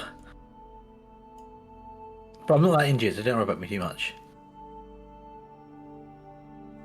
You're more injured than I am, I think, and so is Winterberry. True. Well, you were. Oh no, you haven't applied it yet. Whoa, Lay on Hands is up to 18 now. I didn't realise Yeah. that jumped up at level 5. Yeah. I mean, now I'm fully healed. I'll offer you a healing potion in response. Don't need a healing potion. I can sort this. I just heal Unlike myself off and some bandage. Oren, I'm gonna lay on hands myself. That's the spirit. And then I will go over to Kay's, who I think is also injured. Yeah. And I will target the 2 of us, and then start healing. Oh, the elixir of life just ran out. I will treat wounds on us both. Yeah. Treat wounds. Treat wounds is down here. What's the cooldown for treat wounds? An hour, I think. An hour, yeah.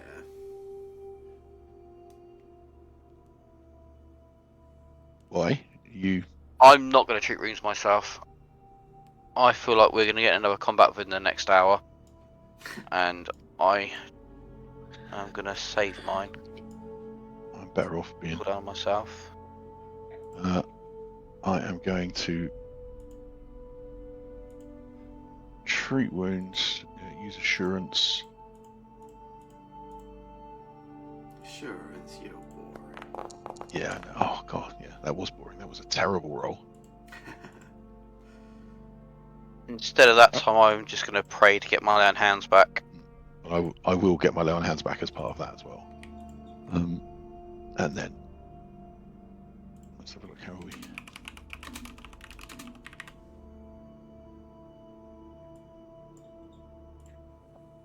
And then I will then lay on hands on myself. I will only lay on hands on myself.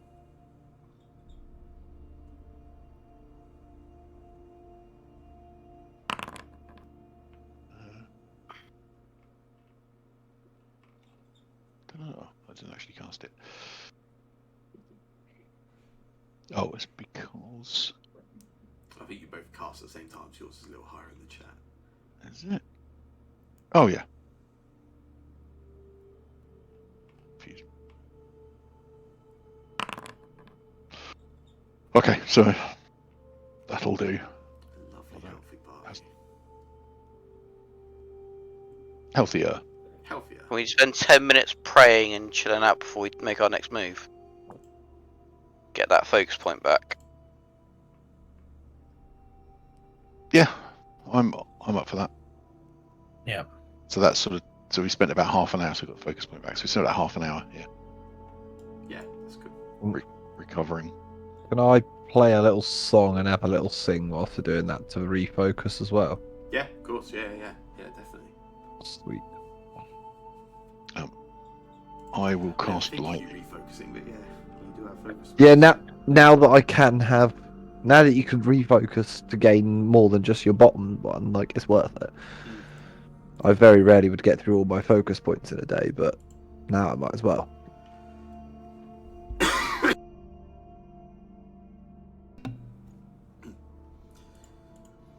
Yeah, in the time you guys are sort of healing up and sort of spends time there, you don't hear any more sort of sounds of life or anything like that. No, you don't hear any sort of voices or any kind of hints of movement. You're left quite quietly and peacefully in this chamber. There's 2 doors, right? There's 3 doors. This sort of circular room. There is one to the east, one to the south, or one to the west, and you can also see towards the south. There's like there's the pathway sort of goes into a staircase heading downwards into this sort of pit.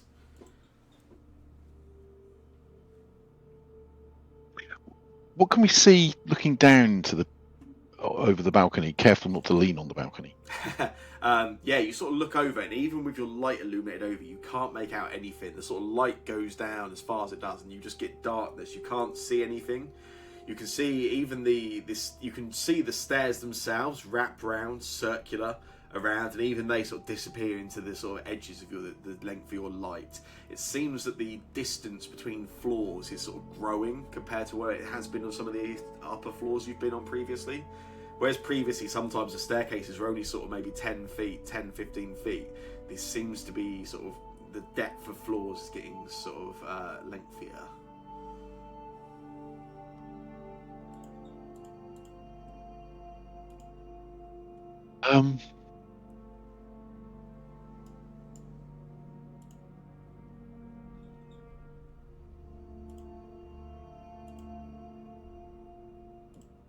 What now? I guess we go through the first door and do them in order, right? Those are the rules. Left one first. Yeah. Obviously. So, this one. No, wrong left. Oh, I'm sorry, but this is my left currently. We go down the stairs, so left as the stairs fly. Oh yeah.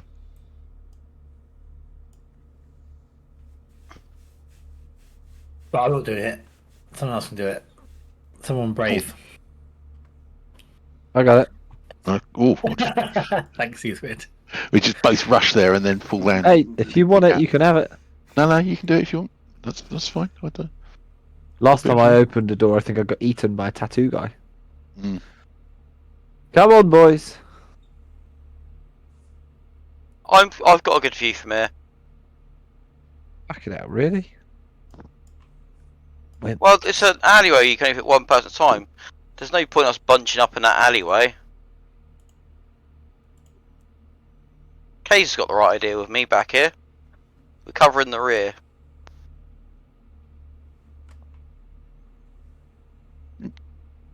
Come on, open the door.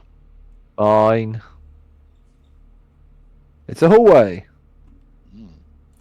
Yeah, you just open the door and there's just a long hallway. You can make out a door on the right hand side as you're sort of looking down, sort of down to the south, and it also looks like you can just about see the sort of light gives out a little further along the path. It looks like it sort of turns to the north as well as extending out further to the east. Ooh. I'm going to start to walk along the corridor. Can I be keeping an eye out for suspiciousness? Anything that I think might be like a wonky floor tile or anything trapped that looks like it's going to jump out at me, basically. Yeah, make a secret perception check for me.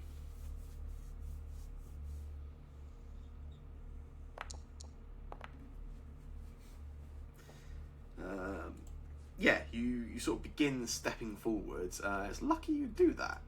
Because as you do, you notice there's this door just to the south here, just ahead of where you are.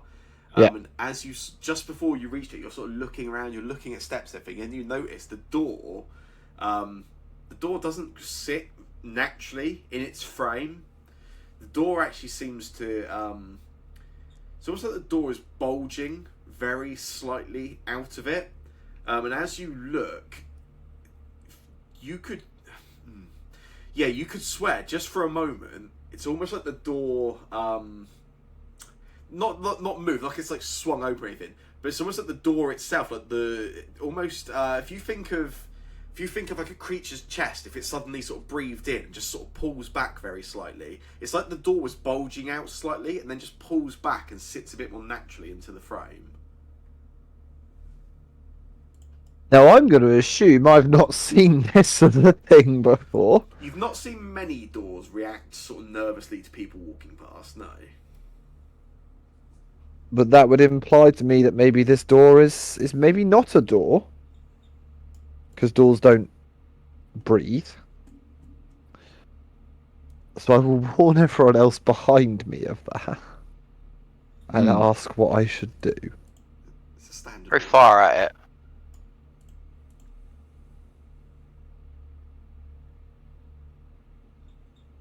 Is it some sort of trap? That's why I throw fire at it. A trap, you won't be near it when it goes off.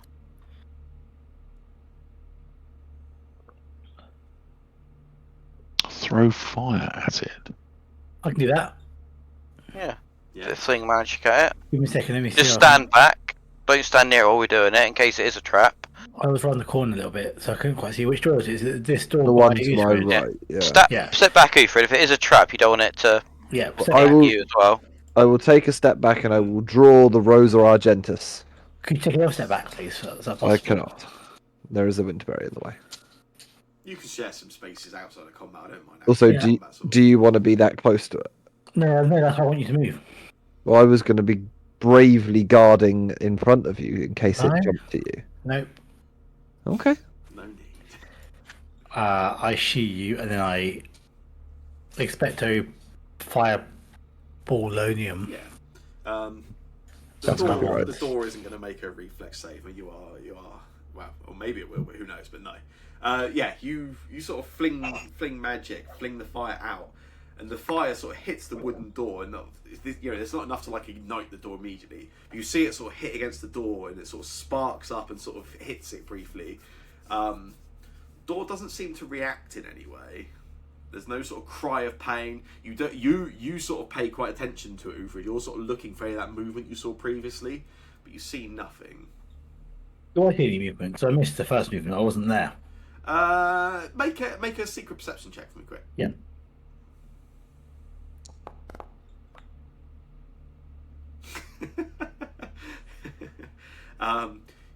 So you sort of step forward. You make the fling magic. You see the sort of small burst of flames that you are familiar with coming from your fling magic. The sort of but come out of the wand. They go against the door and they react as you would expect it to react against a normal bog standard wooden door. There is no movement, no reaction. It doesn't. There's absolutely nothing that hints to you in any way, Bunk, that this isn't a normal door. Oh, it's just a door. Who said it wasn't a door? Suspicious door. Uthred. It's a suspicious door. Uthred, you just don't know doors. Look, it's just a simple door, and I'm going to open it. You attempt to push it, and it's actually it's locked. It almost feels like it's jammed. That you can't get any movement on it at all. Suspicious door. You got some new lockpicks you could try. Who has those? Hello. I'll step aside for you to lockpick it. You said it's jammed, right? Not locked. Sorry. What I meant was there is just no giving it. There is a keyhole. There is a keyhole. There's just no giving it at all. Sorry, I made it sound like it was like blocked. It's rather it's just I'm not a door expert. It's like solid. I will walk down the corridor, sheath the Rosa Argentis, and remove the Kalian key from my belt. Just trying to get all the names of these unique items in use.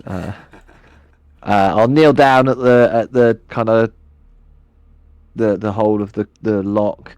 And I'll have a look. Definitely, the door definitely doesn't move.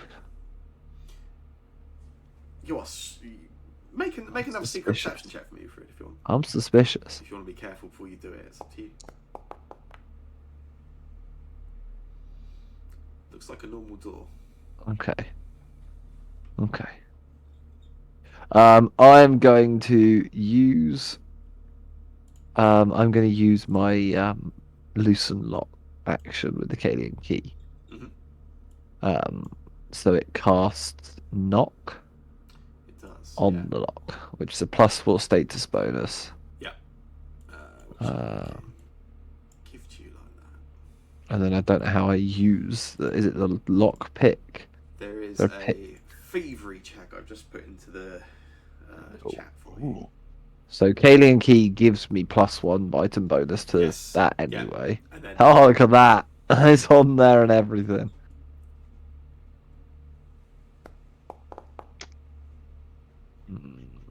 I'll hero point it. Yeah. Ooh, okay, still a failure. Yeah. You sort of spend a bit of time, you look into it, you really focus on it. You've got some bonuses, you've got your untrained improvisation bonus, you've got the knock, make it a little easier. But you just can't seem to get it. You get really close a few times. You think you've just got it, and as you think you've got it, you just feel one of the tumblers move again inside internally. You just can't seem to quite get it to work. Right. It's not working, guys. It's impossible to lockpick. Do we get the original door opener specialist here? Is that my brother? No, it'd be me. I've one that's unlocked all the doors. Oh, right, that door opening. I was thinking kicking it down. Oh, I've got a load of keys I keep finding as well. Oh, it's one of those. Can I just? I'm far from a door expert myself, but I hear keys are quite useful. I've got a tiny iron key. I've got a librarian's key. Some random keys. Yeah, you sort of go through the keys you've got, try it, but none of them fit properly. Okay, can I do my normal trick then and acid the lock? Yeah. With no one Just drop one of your things, one of your files. Yeah, you do. You sort of, same as you had previously, sort of as subtly as you can, whilst everyone's sort of around, you sort of distract them. You sort of drop some of the acid in the vial onto the sort of locker and the sort of handle of the door, and then you push up against it. And this is a bit more solid than some of the previous doors and locks you've come up against, and it seems like your acid isn't able to sort of get through the lock successfully. You're gonna have to start playing. First time it's failed. It's a fucky door. I'm telling you. The good news is, it's on the left. It's not on the left. It's on the right. So maybe once you do the left bit, finish the left off, come back round again, it'll be open by that point. Yeah, fair play. I think Balcora knows that we're doing it in the wrong order. Yeah.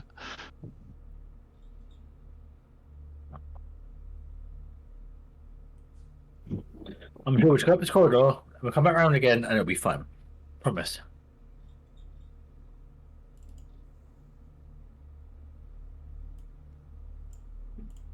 Okay. I somehow found myself at the head of the party, so I'm going to start walking up the corridor. I was gonna say I'm happy to go back in front again, but Nope. I'm ahead. Oh, I'm no light though, so I'm sort of a bit blind. Who's light? I have light. I've got Yeah. my I got my I've little other light still out. Oh, there's a door. I've got none of my weapons in my hand. I've just got this light source instead. Yeah, as you make your way a bit further along, you can see the corridor turns up to the north, where there's another door, and there's also another door to the far east. Well, this is on the left, right? So has to be. Has anyone got a light source now they're using? Yeah. Yeah, Yeah. I've I got light source. I'm Both. gonna take my light source out and put a weapon into my hand instead.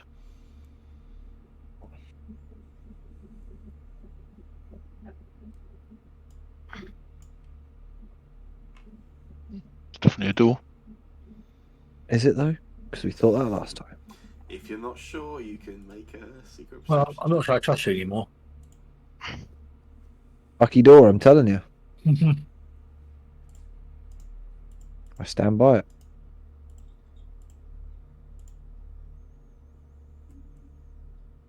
Open. Sure. As you open this door, you can see there's a few things that stand out immediately. There are two large square pits in the sort of center of this chamber, which seem they're just like large openings which sort of go downwards. And you can also see at the sort of far north of the room, there's also 3 smaller pits that all also seem to just be sort of gaping holes sort of going downwards. As soon as you open the door, the other thing that hits you immediately is this this sort of clapping sound. And then you immediately see this horrid looking creature, sort of covered with 5 dark black eyes and this sort of lolling green tongue hanging out of his mouth, just bounding around. These creatures seem armless. They are just almost like a head on legs, and it sort of bounds out of the darkness. And as soon as it sort of lands down, it claps down. You sort of hear as the sort of flesh hits the stone, and it stops for a second and looks in your direction, Ufrid. And we'll roll initiative. Don't worry, guys. He's completely harmless. Hey. Does that deserve a hero point? Probably not. It was terrible. I think it does. I think it's very in character for a bard, so actually it sort of does. Yeah, give me a hero point. You owe us one. I think Kay should get it. I think I forgot to mention. I did give one out to who did I give one to? I gave one to somebody during that last bit, so it was in the middle of someone else's turn. Oh. Somebody Rude. has more than they should have because I gave one out. Not to me though. No, Not me either. someone that spent one. Everyone, there's 3 people that have 2, that have 1. So somebody that spent one, I must have given one back to. I can't remember. I definitely gave one out. Well, that would be.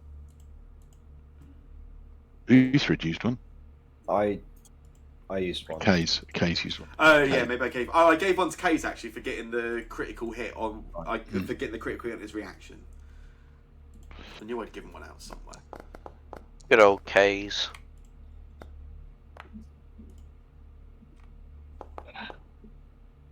Can I get initiative for the brothers as well? Oops, sorry. Sorry. No, I'm just typing up notes. Where's the... Oh, there. Idiot.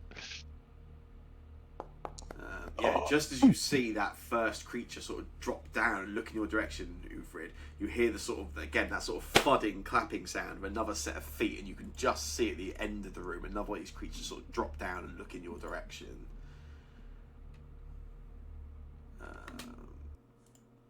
So, on its turn, this creature is going to... yeah, so this creature, the one furthest from you, Ufrid, it immediately jumps up and sort of bounds its way, just sort of jumps over that pit you can see, lands just here. As it sort of lands, it sort of stops for a second, looks in your direction, and then it opens its mouth and just spits this massive hock of green, acidic in your direction. Oh, fun. Which is a Yeah. hit. Shite.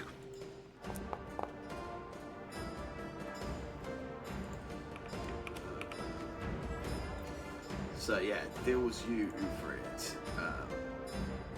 Oh my god. Splash 2 damage, damage isn't it? with persistent acid, and then to Winterberry, Bunk, and Orin, the splash as it sort of hits Ufrid hits each of you for 1 damage apiece. So we just hit the splash button. Oh, you done it. Oh yeah, I did it. Yeah, so I'm too excited. And then as its last action, as its last action, it then bounces again, and sort of you see it hop up and jump up, and then it lands on the other side of that pit on the far side of the room. Ufrid, it's your turn. Okay.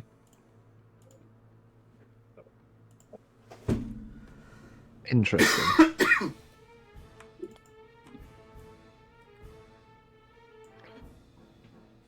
Wanted to do a thing, but it doesn't work. Boo-hoo. So, I was just trying to see if I had anything that caused knockback, but I don't.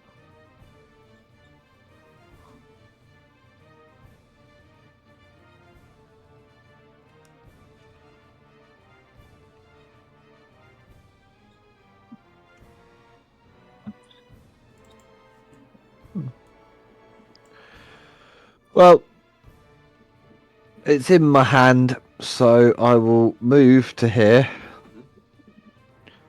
As you enter the chamber a bit better, you can see around the room a little better. You can see on the far west of the room, there's like a small little dais, which seems to have what looks to be like a stone throne, and on either side of the throne there are two large rusted like iron levers just sort of jutting out from the floor.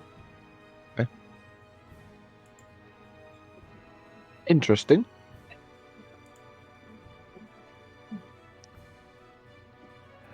I'll try and stab this with my sword. Yeah.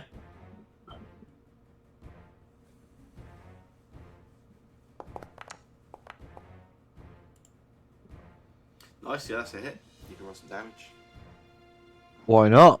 I don't know what that even means. I don't ever do that.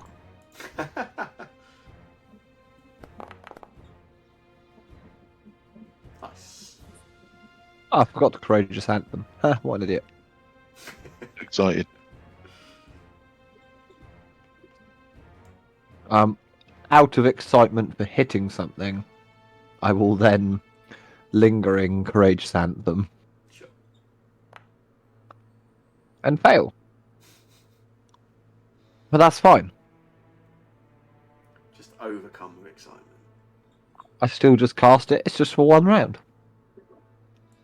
Nice. Orin, yeah, you get that slight splash of the acid, then you see Yeah. Ufrid just run on into the Dive room. in. Oh yeah, Oh. your recovery check from you, Ufrid, as well. I don't know where to do that. Should be a button in the chat. Oh. Cool. Nope.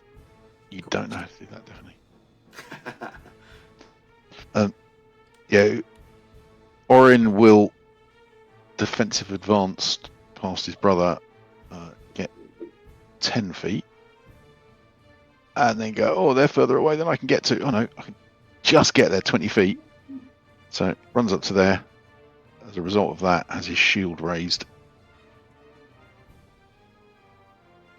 And then without even looking around the room, swings and misses. It's just the two of them.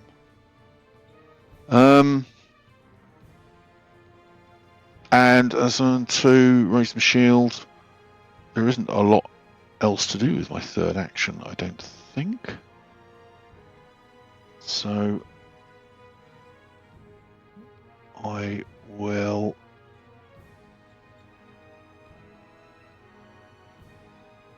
No, I will use it to try and demoralize the creature. So again, I shall shout something terrifying about Lathander. Some darkness and light related thing. I imagine it's getting fairly tiresome by now. No. Yeah. Winterberry's enjoying it. Yeah. I know, you spoke about him making a broth earlier.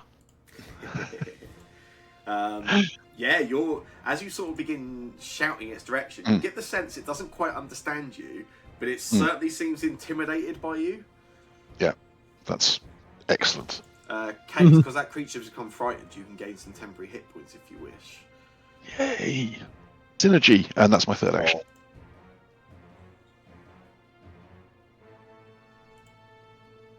Nice. Cool. You say it was it for you, yeah? Yeah. Nice. In which case, it is your turn, Case. You have some temporary hit points. Well, I don't even know what's going on, really. Like, We've just gone running into the room. Yeah, all you've seen was a little bit of acid splash on everyone else, then two people run into a room. And you hear a squeak of horror or something that tells you that someone's been frightened. move here. Yeah. I guess. Ouch.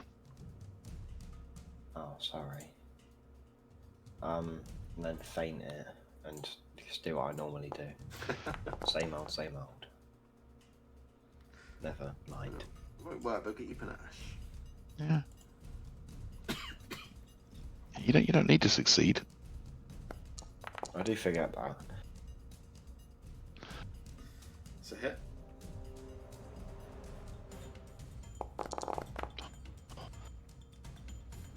Oh. every time damage that is equivalent to me rolling a crit on a normal hit. Yeah, you hit it and you More leave or that less. creature off guard until the end of Kay's next turn. Oh God, you rolled 2 minimum numbers in that as well. Yeah, Kay's is efficient. They're very good at what they do. Bunk, it is your turn. Yeah, I've never seen these things before, I don't think. So I'm going to first off try to target them. Oh, there you go. Then obviously I'm going to use my mobility. Yeah. Oh my god! For fuck's sake! That's 3 in a row I failed. Yeah. No, Ling magic. Boo. Nice. Let's get a reflex save.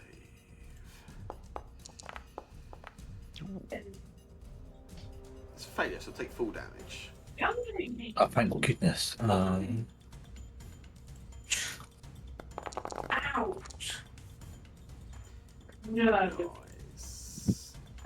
So yeah, you fling the magic and 16 fire damage flies through between the sort of Orin and Ufred and hits that creature.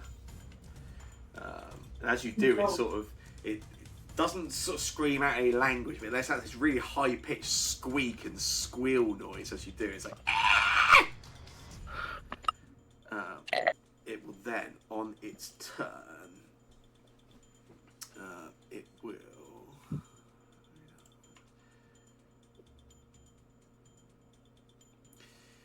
Yeah, so it immediately, as soon as the flames hit it, it sort of panics, reacts in a panic, makes that squeal noise, then jumps up straight up into the air, and then as it's up in the air, almost sort of rolls itself and slams down into the ground in your space case. As it does, it will do this.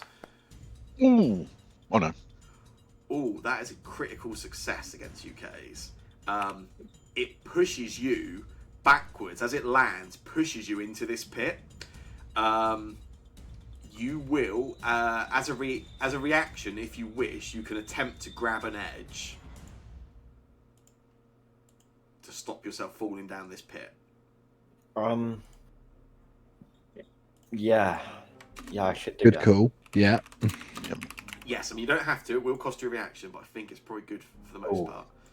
I don't know. Yeah, I'll do it. Yeah, that's cool.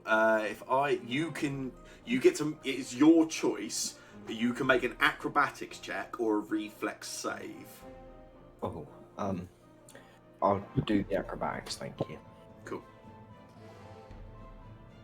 So do I just roll acrobatics again? Yes. Yeah.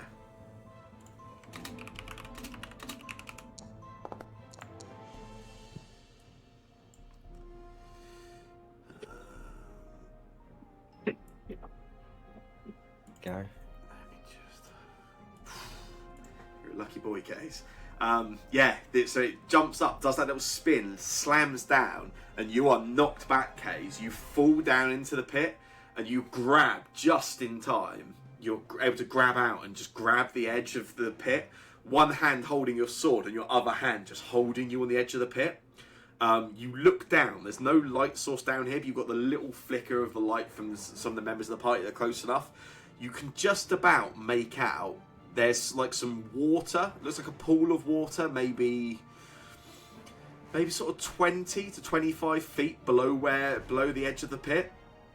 And you can just about make out movement in this water. It looks like the water is sort of, is it roiling, you'd say? It's like the water sort of jerking about, but not in a natural sort of movement. There's something sort of disturbing the water. This creature will then take a bite at your hand that is holding on, Kays.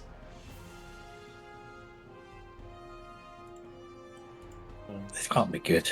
Ooh, that's not good. Which is a hit. I will retributive strike. Yeah.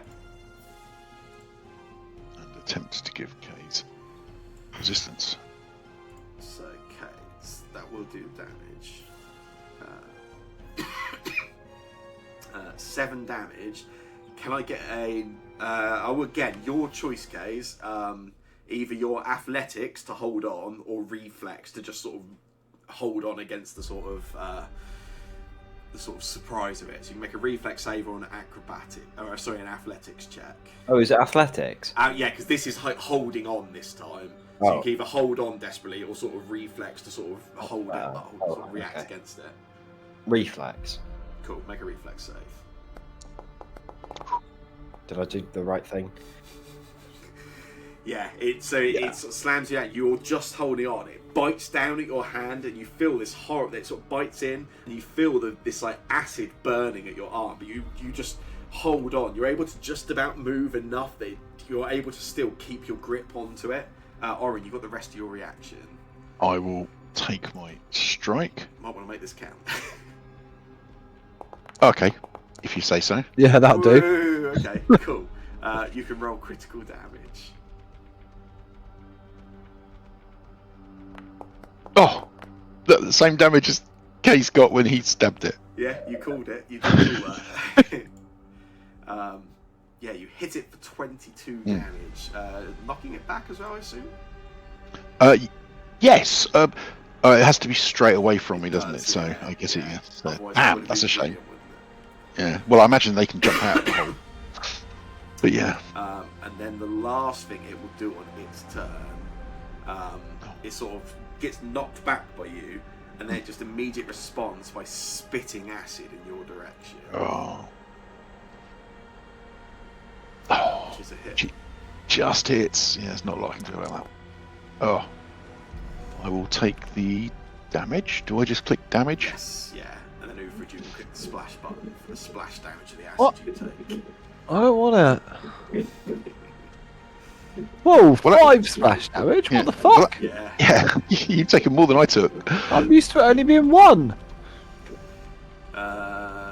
Winterberry, it's your turn. You can just hear all this sort of commotion, and as you come round the corner there, you can see Orin and Ufrid, and you can just see Kaze's hand and like the top of their head sort of like holding above the edge of this pit in the middle of the room. When I get to here, Yeah.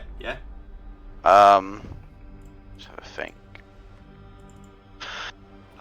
Is it like, can I try and pull him up?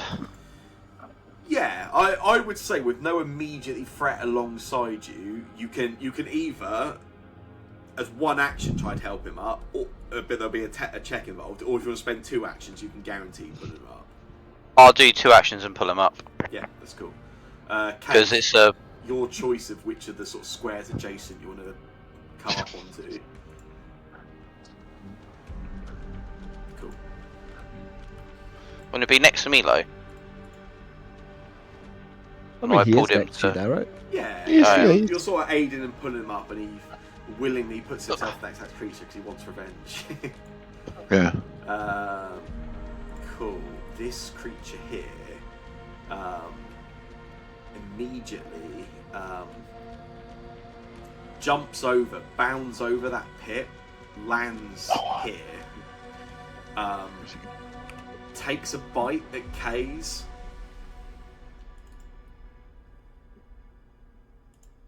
Misses. And misses. And then turns around, sees Winterbase sort of alongside, and he's only just pulled Kay's up as it sort of lands in between the two as you pull him up, and then immediately turns around and takes a bite at you. I do taste nice. Well, he's not going to find out because that's also a miss. Ufrid, it's your turn.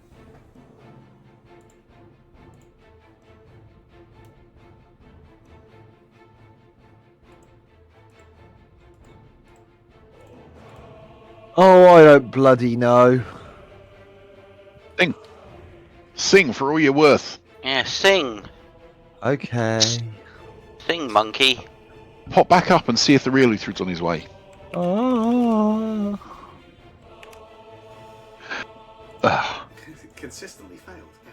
Yeah, you're welcome. When Sam was taking charge of you, he was correct passing. Jake, would it really harm your experience much if maybe you don't do the rolling. Yeah. Do you let Or- Sam do it? If you Honestly, go back no. to parents' evening and have Sam take over. Harsh.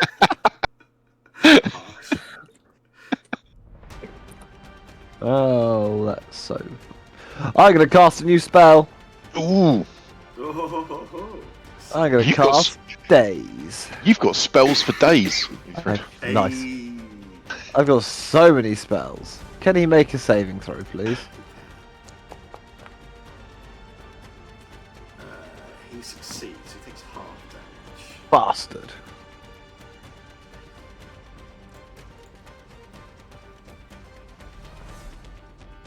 We done. Oh yeah, okay, you did your wait, you tried a song, didn't you? Orin, it's your turn. That was brutal. Sorry, I didn't mean that as harsh. I didn't mean this sounds harsh. It came out then. You've well, got I recovery. guess- Wilfred. I've got one just in front of me. Oh, There you nice. go. There you go. I will. Yeah. So Ruth is just going to swing the Morning Star round and hopefully make contact with this one, which he doesn't. He's really pleased with that. I am going to hero point that because Just fuck it. fuck it. Yeah, indeed. Well, that was at least a hit. Oh, I'm disappointed that wasn't a crit, but still. And then so that's damage, I guess. Yeah, you can roll damage.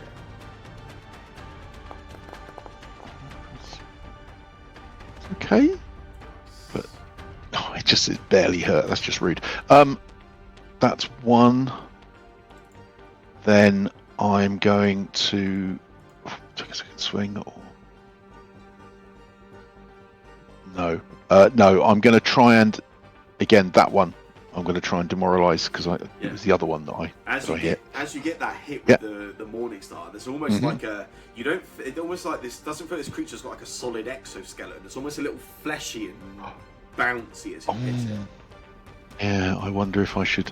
Yeah, instead, I will perhaps take the hint from the GM, and I will attempt to recall knowledge on it. Do I think I'm actually hurting it? Is the question that I'm asking. Recall knowledge. There. Nice. What piece of information would you like? I would like to know if it is resistant to anything. Nice. So yeah, you sort of you've seen a couple of hits go in on these creatures, and you've just hit yourself and felt that sort of almost slight malleableness of it. Doesn't feel like it's resistant, but almost like as you hit it, it's almost like you could. It almost felt like it was. What's the word? Like almost like as if it took the kinetic energy and almost like absorbed it somewhat. Like you sort of you hit it and it felt like it sort of like I said, it wasn't an exoskeleton. Yeah. It kind of compressed a little, and you see the muscles are all compressed slightly, and it looks a little bit tense all of a sudden. Oh, that looks really worrying. And then I will be worried about that and raise my shield. And I will say, I think we should stab them. That's it. Case. It's your turn. Oh yeah, and some persistent damage there on Orin for your recovery. Oh, damn it. Yeah, where's the recovery check? Oh, no.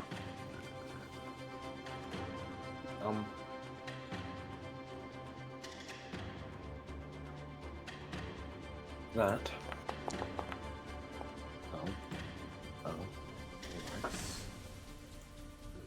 Give you some panache, make it off guard. Then that. That is a critical hit.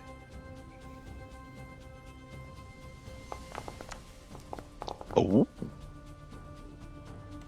It's a shockingly poor roll there, Cormac. It's because I didn't put finisher on. Oh, I see. Okay. That's Does it what a not? normal attack looks like. Yeah. did you roll critical damage then? Because Oh, no, I No, didn't. you No. did. Yeah. Okay. So I can just double it because critical damage is just doubled. Oh yeah, okay. It just goes up to 30. That's fine. Much more like it. And then which is enough So to kill he- it in that case. He stabs it, and it looks at him, and he looks at it, and it thinks, "Oh, I'm not dead. That's a surprise." And then he just pulls the sword back out again, and it just deflates. And as my hero point reminder is just going to come up, I'm going to give a hero point to Winterbury for sacrificing 2 actions to save his teammate there. Yeah, that's fair. Theoretically 3 because I had to move there as well. Alright, you got a hero point. and then could I also turn around and then do a finisher on the other? Yeah, absolutely. Ooh, He's being tactical.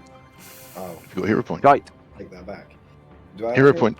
It's I You got can't a remember hero if you've point got one or left not. I do have a hero point. It Yeah. is hero point o'clock. It is hero point o'clock. If you've got them, spend them. still. Well then. Yeah, worth Damage it. for you, Case. So is that a crit? I'm guessing so. Yes. Okay, sick. So, Is it dead? Oren, how does it feel to just be useless? That is a critical hit. Doesn't kill it Oh. in the case. Oh,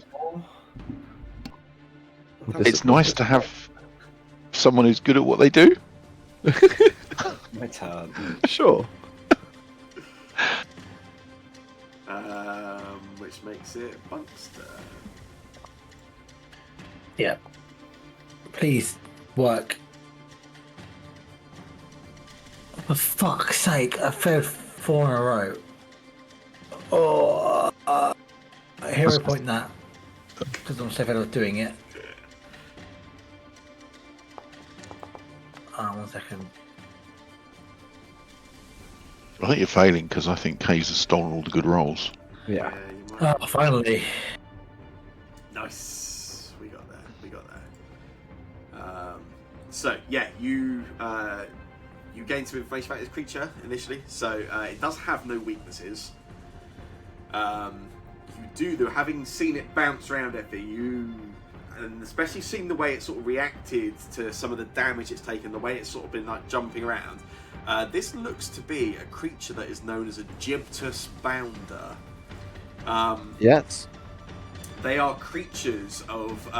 They do have an exoskeleton, but it's kind of like it's like a rubbery exoskeleton. It's not solid.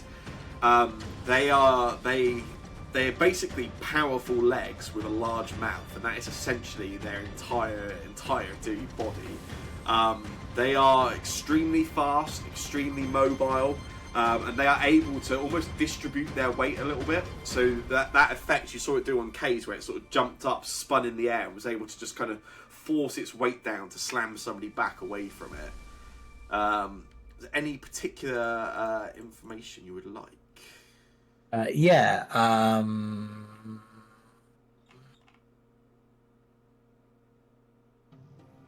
1 second.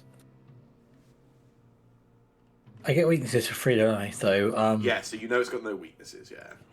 yeah, cool. Give me a second. I'll just put it in the bestiary so I can remind myself what I can know. Yeah. Let's go for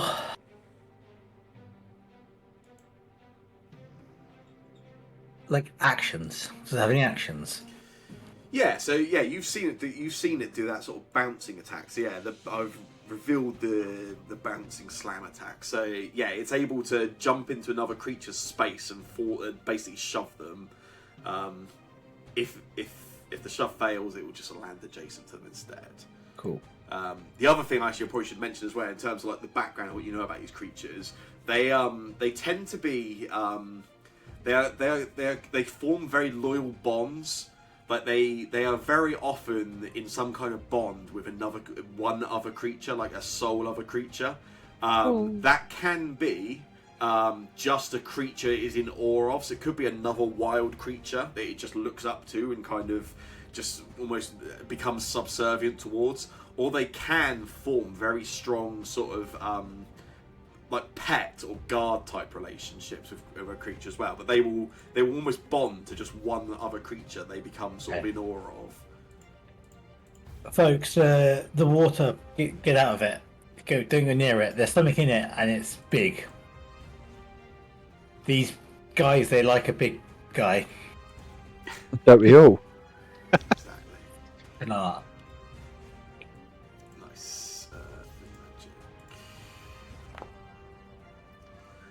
That's a Ooh. failure. Take full damage. Yeah, but it's just me regular damage because I've only got one. Yeah, because you used the full previously, didn't you, as well? I Yeah. did. It says one round remaining, but there used to be a Oh, bug where it that's used the to- that's the one that's just come from this. So Yeah, so- because the yeah. other one you only got rolled one round on as well. I remember when you Perfect. did it. Yeah. Sweet. As I said, I didn't know if that bug was fixed or not because it shouldn't really show me beforehand. But there you go. Cool. Nice. 12 full damage. goes through on it. And I'm done. Oh yeah, of course. Yeah. Winterberry, it's your turn. I am going to try something new with this dagger. Oh. I can spend an action to do something to the dagger, right? Yeah, you can spend an action to essentially cover it with poison. It can only be done once per day, but then if you Oh, once per day. yes, it is once per day. You can activate the poison. Yeah. I will leave it for something better. Fair enough. I will just stab at it. Yeah, that's cool. That's also valid. I'm guessing it is hero point o'clock.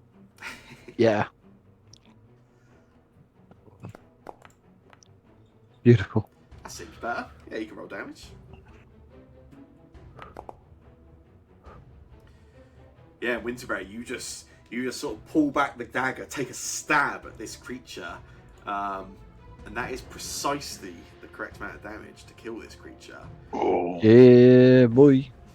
Yeah, and it's sort of it just sort of, as you sort of stab into it, the whole it sort of loses its strength where the muscles sort of just go loose. It sort of just leans forward a little and drops down the floor in front of you, Winterberry. Let's give you some... And I step back. I'm guessing it's still my go, right? Yeah. I'm just going to move back because I got told to step away from the water. You are following orders. I like it. Well, That King will League of Bunk give told me. 2 rounds. 80 experience points. Hmm. That's not insignificant. Certainly not nothing, is it? No. Yeah, the room is silent once you've defeated these two creatures. So like I say, you've got these two large pits in the centre of the room, and there are 3 smaller pits up to the sort of north of the room inside of like a small alcoves. There is a single sort of wall-mounted brazier to the east, and then to the west there is a stone throne, and it's got these 2 large sort of rusted metal levers sort of jutting out of the floor, one on either side of the throne. You know, all I want to do is pull those levers, right? Well, I think it's tempted. I wonder if... Strikes me it would be cool to sit on the throne, have people stood on where those pits are and pull the lever and have them fall into the pit. It would be cool, would it? Why don't you and your brother stand in those and have Uthred pull the lever and I'll stay here? Well, 'cause I can't float in the middle. I'm guessing that if we pull the lever, I reckon it will close over. Although it did say rusted. Only one way to find out. Come on then, you pull lever. Oren has Pull that lever. nominated himself to stand where Nice. the Hey. contraptions are. If in doubt, yank it. No. I'm just going to stand outside the room while he does this. Smart. I want to try and pull this lever, please. Yeah. And you sort of grab it and you pull at it, and the metal just snaps. It's so rusted, it just snaps off as you sort of pull it. Oops. What about the other one? Yeah, you look over, it looks pretty similar condition. You sort of grab it again and you... Carefully this time. Stronger, carefuler. You sort of pull this one a little more carefully and it pulls up. And you're able to sort of pull it a little more easily. And you pull it forward and you can hear some there's like some gears, mechanical sort of sound underneath. And Orin, you hear behind you. There's like a clapping of like sort of gears moving, and you can see there are some gears sort of just on the edge of that of where you are. Looks like there may have been like a grate or something attached there at some point, but it is long gone. Yeah, so this was some sort This was a murder pit. Fun. Can I want to have a look around, check out, because if the mechanism in the gears still turn, that maybe shows there's something more there than I'm thinking, or Yeah. I don't know. I want to have a little bit of an investigate. Yeah, make a secret perception for me. Does the throne breathe? Doesn't breathe, but you do. As you're sort of looking around it, you actually notice there's actually a small hidden compartment behind the back of the chair Yay! with some contents. Loot! these places have no secrets for me. Well, I've got a couple of talismans, and Ooh. and absolutely nothing else. Can I put my thing and check the secret door? Has anything happened to that? But you're what, sorry? The door down here. While they've been pulling those levers, has anything happened to the mysterious Oh, door? I see. Yeah, no, you sort of push up against it. Nothing seems to have changed. No. I Okay. was thinking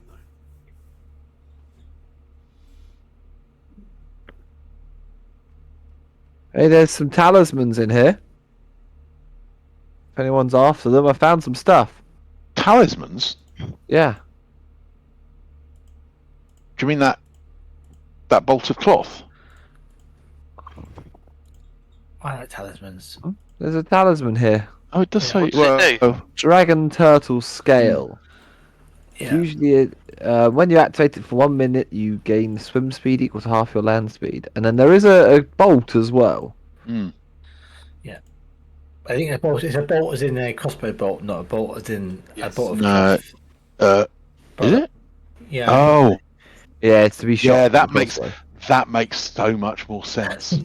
I swim quicker than my walking speed anyway. I'm a sweet sea creature. What? Does that mean you can't be overwatered? Did you just claim that you're a sea creature? Yes. Been keeping that one quiet from you. Is there fact to back up this claim, or is it? To be fair, in my head, Winterberry does look a bit like one of those green plastic trees you find at the water bottom of a feeds fish me. tank. Water feeds me, so water is my friend. The same level of charisma as well. Yeah. It doesn't- Being fed by water doesn't make you a sea creature, Winterberry. I am a sea creature.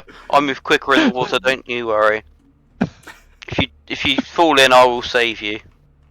Somebody push him in and see if he can test that theory. Yeah, see, I'm so Hey, morbidly curious. I was the only one that jumped forward to save Case as he was dangling down while you guys ignored him. Yeah, and that still doesn't make you a sea creature. So do we all I was stand? there ready to jump in. We all go and stand here, and we and then we throw Winterberry in one side, and then see how fast he comes out the other. Like I'm pretty sure there was a big giant sea creature in there that is probably not friendly to me because of territorial reasons. Us sea creatures have our own little swimming pool that we like to keep. Us sea creatures. Oh, fuck off. I'm not entirely sure whether Winterberry's hit his head or Shane's hit his head. Why not? Though? It could be either. Well, yeah. Plus, I'm not in the room for you to throw me in anyway.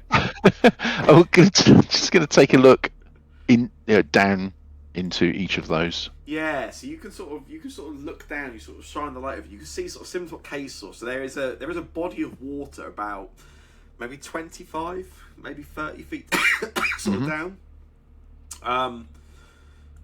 The water every now and again there is the water. The surface moves, but it's not moving in like a natural way. It's not like just like the surface of the water. It's not moving like in waves or anything like that, or any kind of tidal movement. Every now and again there'll be like a little quick jerk of movement, and then it'll go in the opposite direction, and you can almost see that. Like I said, it's sort of like that roiling of like sort of dirt and sediment in the water as well, moving around.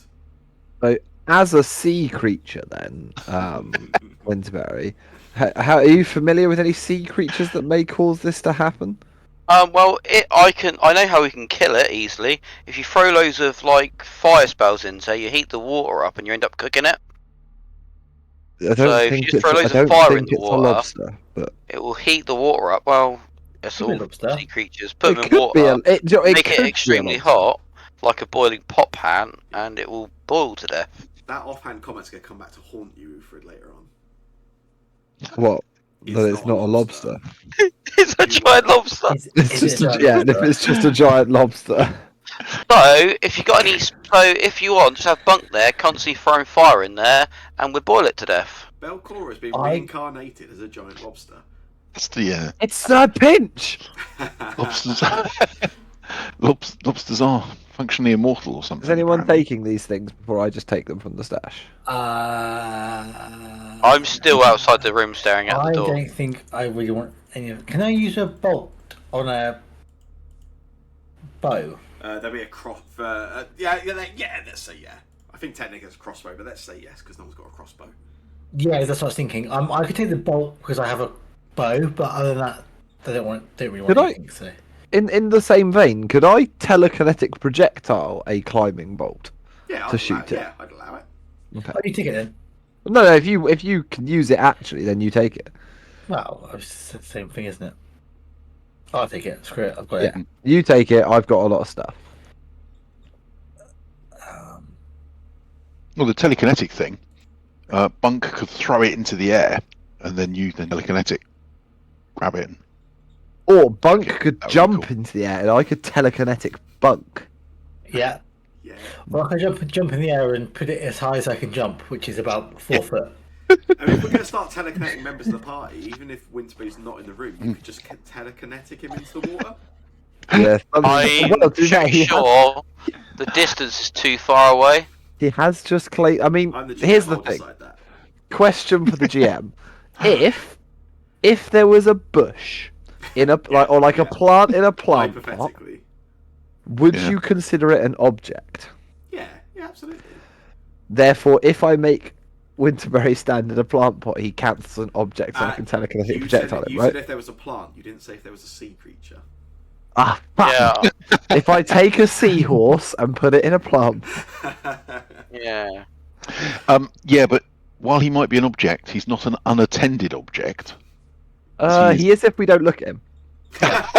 Okay, but I also am guessing he has more than one bulk. No, he's little, isn't he? Oh, He's a sea creature. He can't be that heavy. heavier in water. We've lost the plot. Oh god, I don't know what's happening. I have no intention of climbing down into either of these pits, but I just said throw fire into it. just looking around, are there any ladders or anything leading down? No, Will I push not him? that you can see at all, no. You want to go and join the giant lobster? I thought your goal was Jack Frost. Oh, Should I've should got an idea. Should I throw my cat in there? I have So another idea. Mhm. I am going to cast a spell. Oh, yeah. Is it? Yeah. Splish. Splash. Oh fuck now. I am.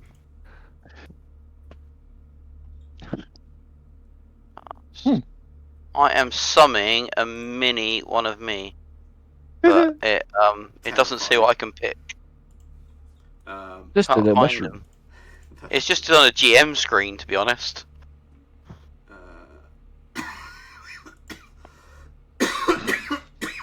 Excuse me.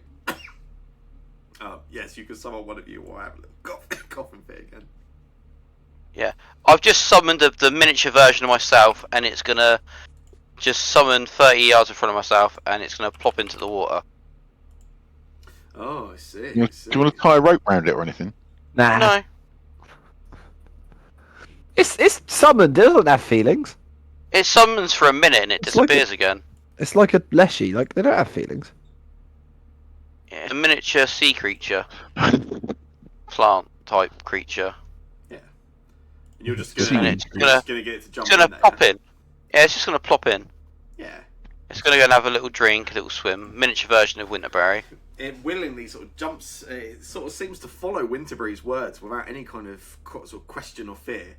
Jumps over, and you can see it. Those of you that are sort of looking and peering over, you can see it drop down, and it splashes into the water, and it floats there. It sort of just about floats on the top of the water for the moment, and then it's pulled under. No! I want to cast one of my new spells. But I don't think it does anything, because I don't think it counts as an object. Do I see what it is? Oh, that's scary. You can't see anything. No, you don't get the the creature's vision or anything. None of you guys can see something snap it up under the water, but you don't see what. Is he an unattended object of one bulk or less? This is Because I a want to pick creature, him not up. an object.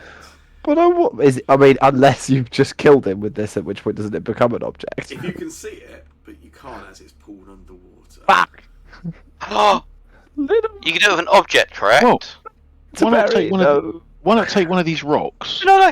I am gonna not throw a rock in there. You've got a object, right? I am gonna throw in my Everlight crystal so it'll light up underneath the water. You're throwing that into the water, yeah? Maybe. Yeah, I'm gonna make throw sure- it. So make obviously sure he's got telekinesis, so he can control it. So he can pull it back up afterwards. So we should be able to see it with a bit more light For what it's worth, because it should light up the water. You can levitate it up to 20 feet. I did say the water was 25 to 30 feet down. Yeah. So if you want to do Yeah, this, okay, you can, but It Yeah, won't I'll- get back. It won't come back to us. I trust in Uthrid of bringing it back to me. I'm telling you, I can't. Why can't you aim it at me after I throw it in there? I can levitate it 20 feet in one turn. Can't you throw it at something as an attack? Oh, I can telekinetic projectile an object. I throw it in the water, and as it goes into water, you aim it at me. 1 second. This If you feels can't- lucky. See it. You might have It has trouble. to be within 30 feet of me. Yeah, I reckon I'll throw it in. As it's about to hit the water, then you hit me with it. Because I'm guessing it won't sink to this way, and you can just throw it at me and aim it as an attack. You do whatever you like, and I will see if Sam allows it. okay, so you're going to throw it down there, yeah? Yeah, and I'm gonna see if he hits me with an attack with it. So- That's it. The window for you to target this in terms of distance is pretty slim, Uthrid. So Yeah. he'll drop it down. I'm going to get Uthrid to make a reflex save for me. Classically That's like something the I am timing. great at. If you've got a better suggestion than reflex, but I think Nope. reflex I think is the right reflex thing. is a perfect. No, idea. I think this is ideal. Let's roll a reflex save. To be fair, it is my best save. Doesn't mean it's I going to believe go in well, you, though. Fred. I mean, it's not bad.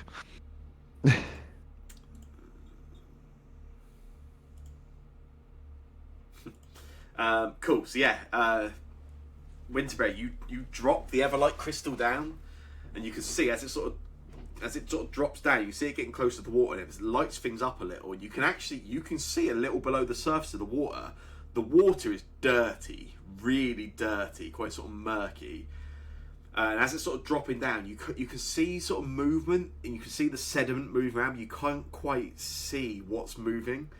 It gets closer and closer to the surface of the water. Uthrid, you're as sort of you are watching this and ready to pounce as you're sort of. I assume you're going to try and let it go as far as it can go before you do it, right? That is the plan. So yeah, you sort of focus in, and as it gets close to the surface of the water, you can actually see what look to be. You can just make out in the sort of sediment and dirt moving around in the water, almost like. It's not clear enough for you to see the creature clearly, but almost like if you think of like sea snakes, like lizard, like sort of long, almost like eels but longer. You can see some movement going on in the water. And you can see it, and Uthrid, it takes your attention for a moment, and you almost wait a second too long.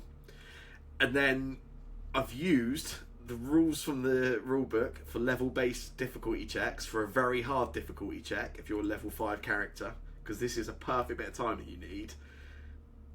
and you do it at just the right moment, Ufrid. You're able to telekinetically projectile the Everlight crystal just literally as it hits the surface of the water and it's about to go out of your grasp. You whip it back up, and it comes back up in the sort of direction of the group. And Winterberry just calmly hand out and catches it. Oh, I thought I was going to get to attack Winterberry with it. Damn it! If it's your intention, I'll allow it. Wait, he said projectile out at him. Yeah, I feel like it could be. No, I would be trying to get it into his hand. Yes. If it hits him in the face, that's on him. He's a sea creature. He can take it. Yeah. Do I get a bonus for identifying the sea creature, being a sea creature? I never said that was a sea creature. So you're not a sea creature?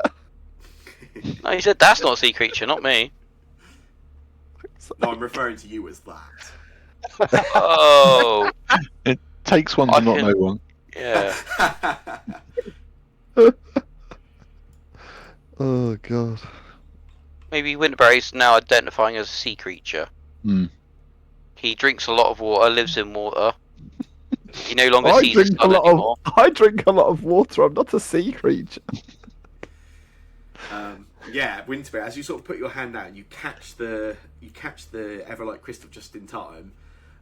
For the perfect reflex save and throw there, I'll give Ufrid a hero point and call that the end of the session as well. Yeah, you bastard. Fuck you, Jack. Well, I don't know what I did to deserve that. You Actually. made a big deal of it's time to spend your hero points, and everyone's got 0, so I'm going to make sure you have 1 at the end of the session. Fine. I would like to telekinetic projectile something at someone's You can face. hero so I point can- the reflex saving throw, but it might be too late. Yeah, I will do.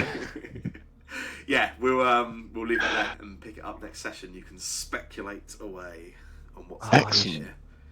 I can't believe we've done this. It's the first time in about 10 sessions I've actually earned a hero point. You dickhead. Well, I thought you did something really good, but where Winterberry caught it, made like he did it all, like a yo-yo. When you were hanging on, Kays, and that creature managed to critically hit you, I genuinely thought you might go down and like fall down. But yeah, But if you did, nothing bad would happen, right? So no, absolutely not. Just these lovely little sea creatures would be there to greet you and welcome you to their. they're not sea tribe. creatures. Oh no, You said they're not sea creatures. Yeah.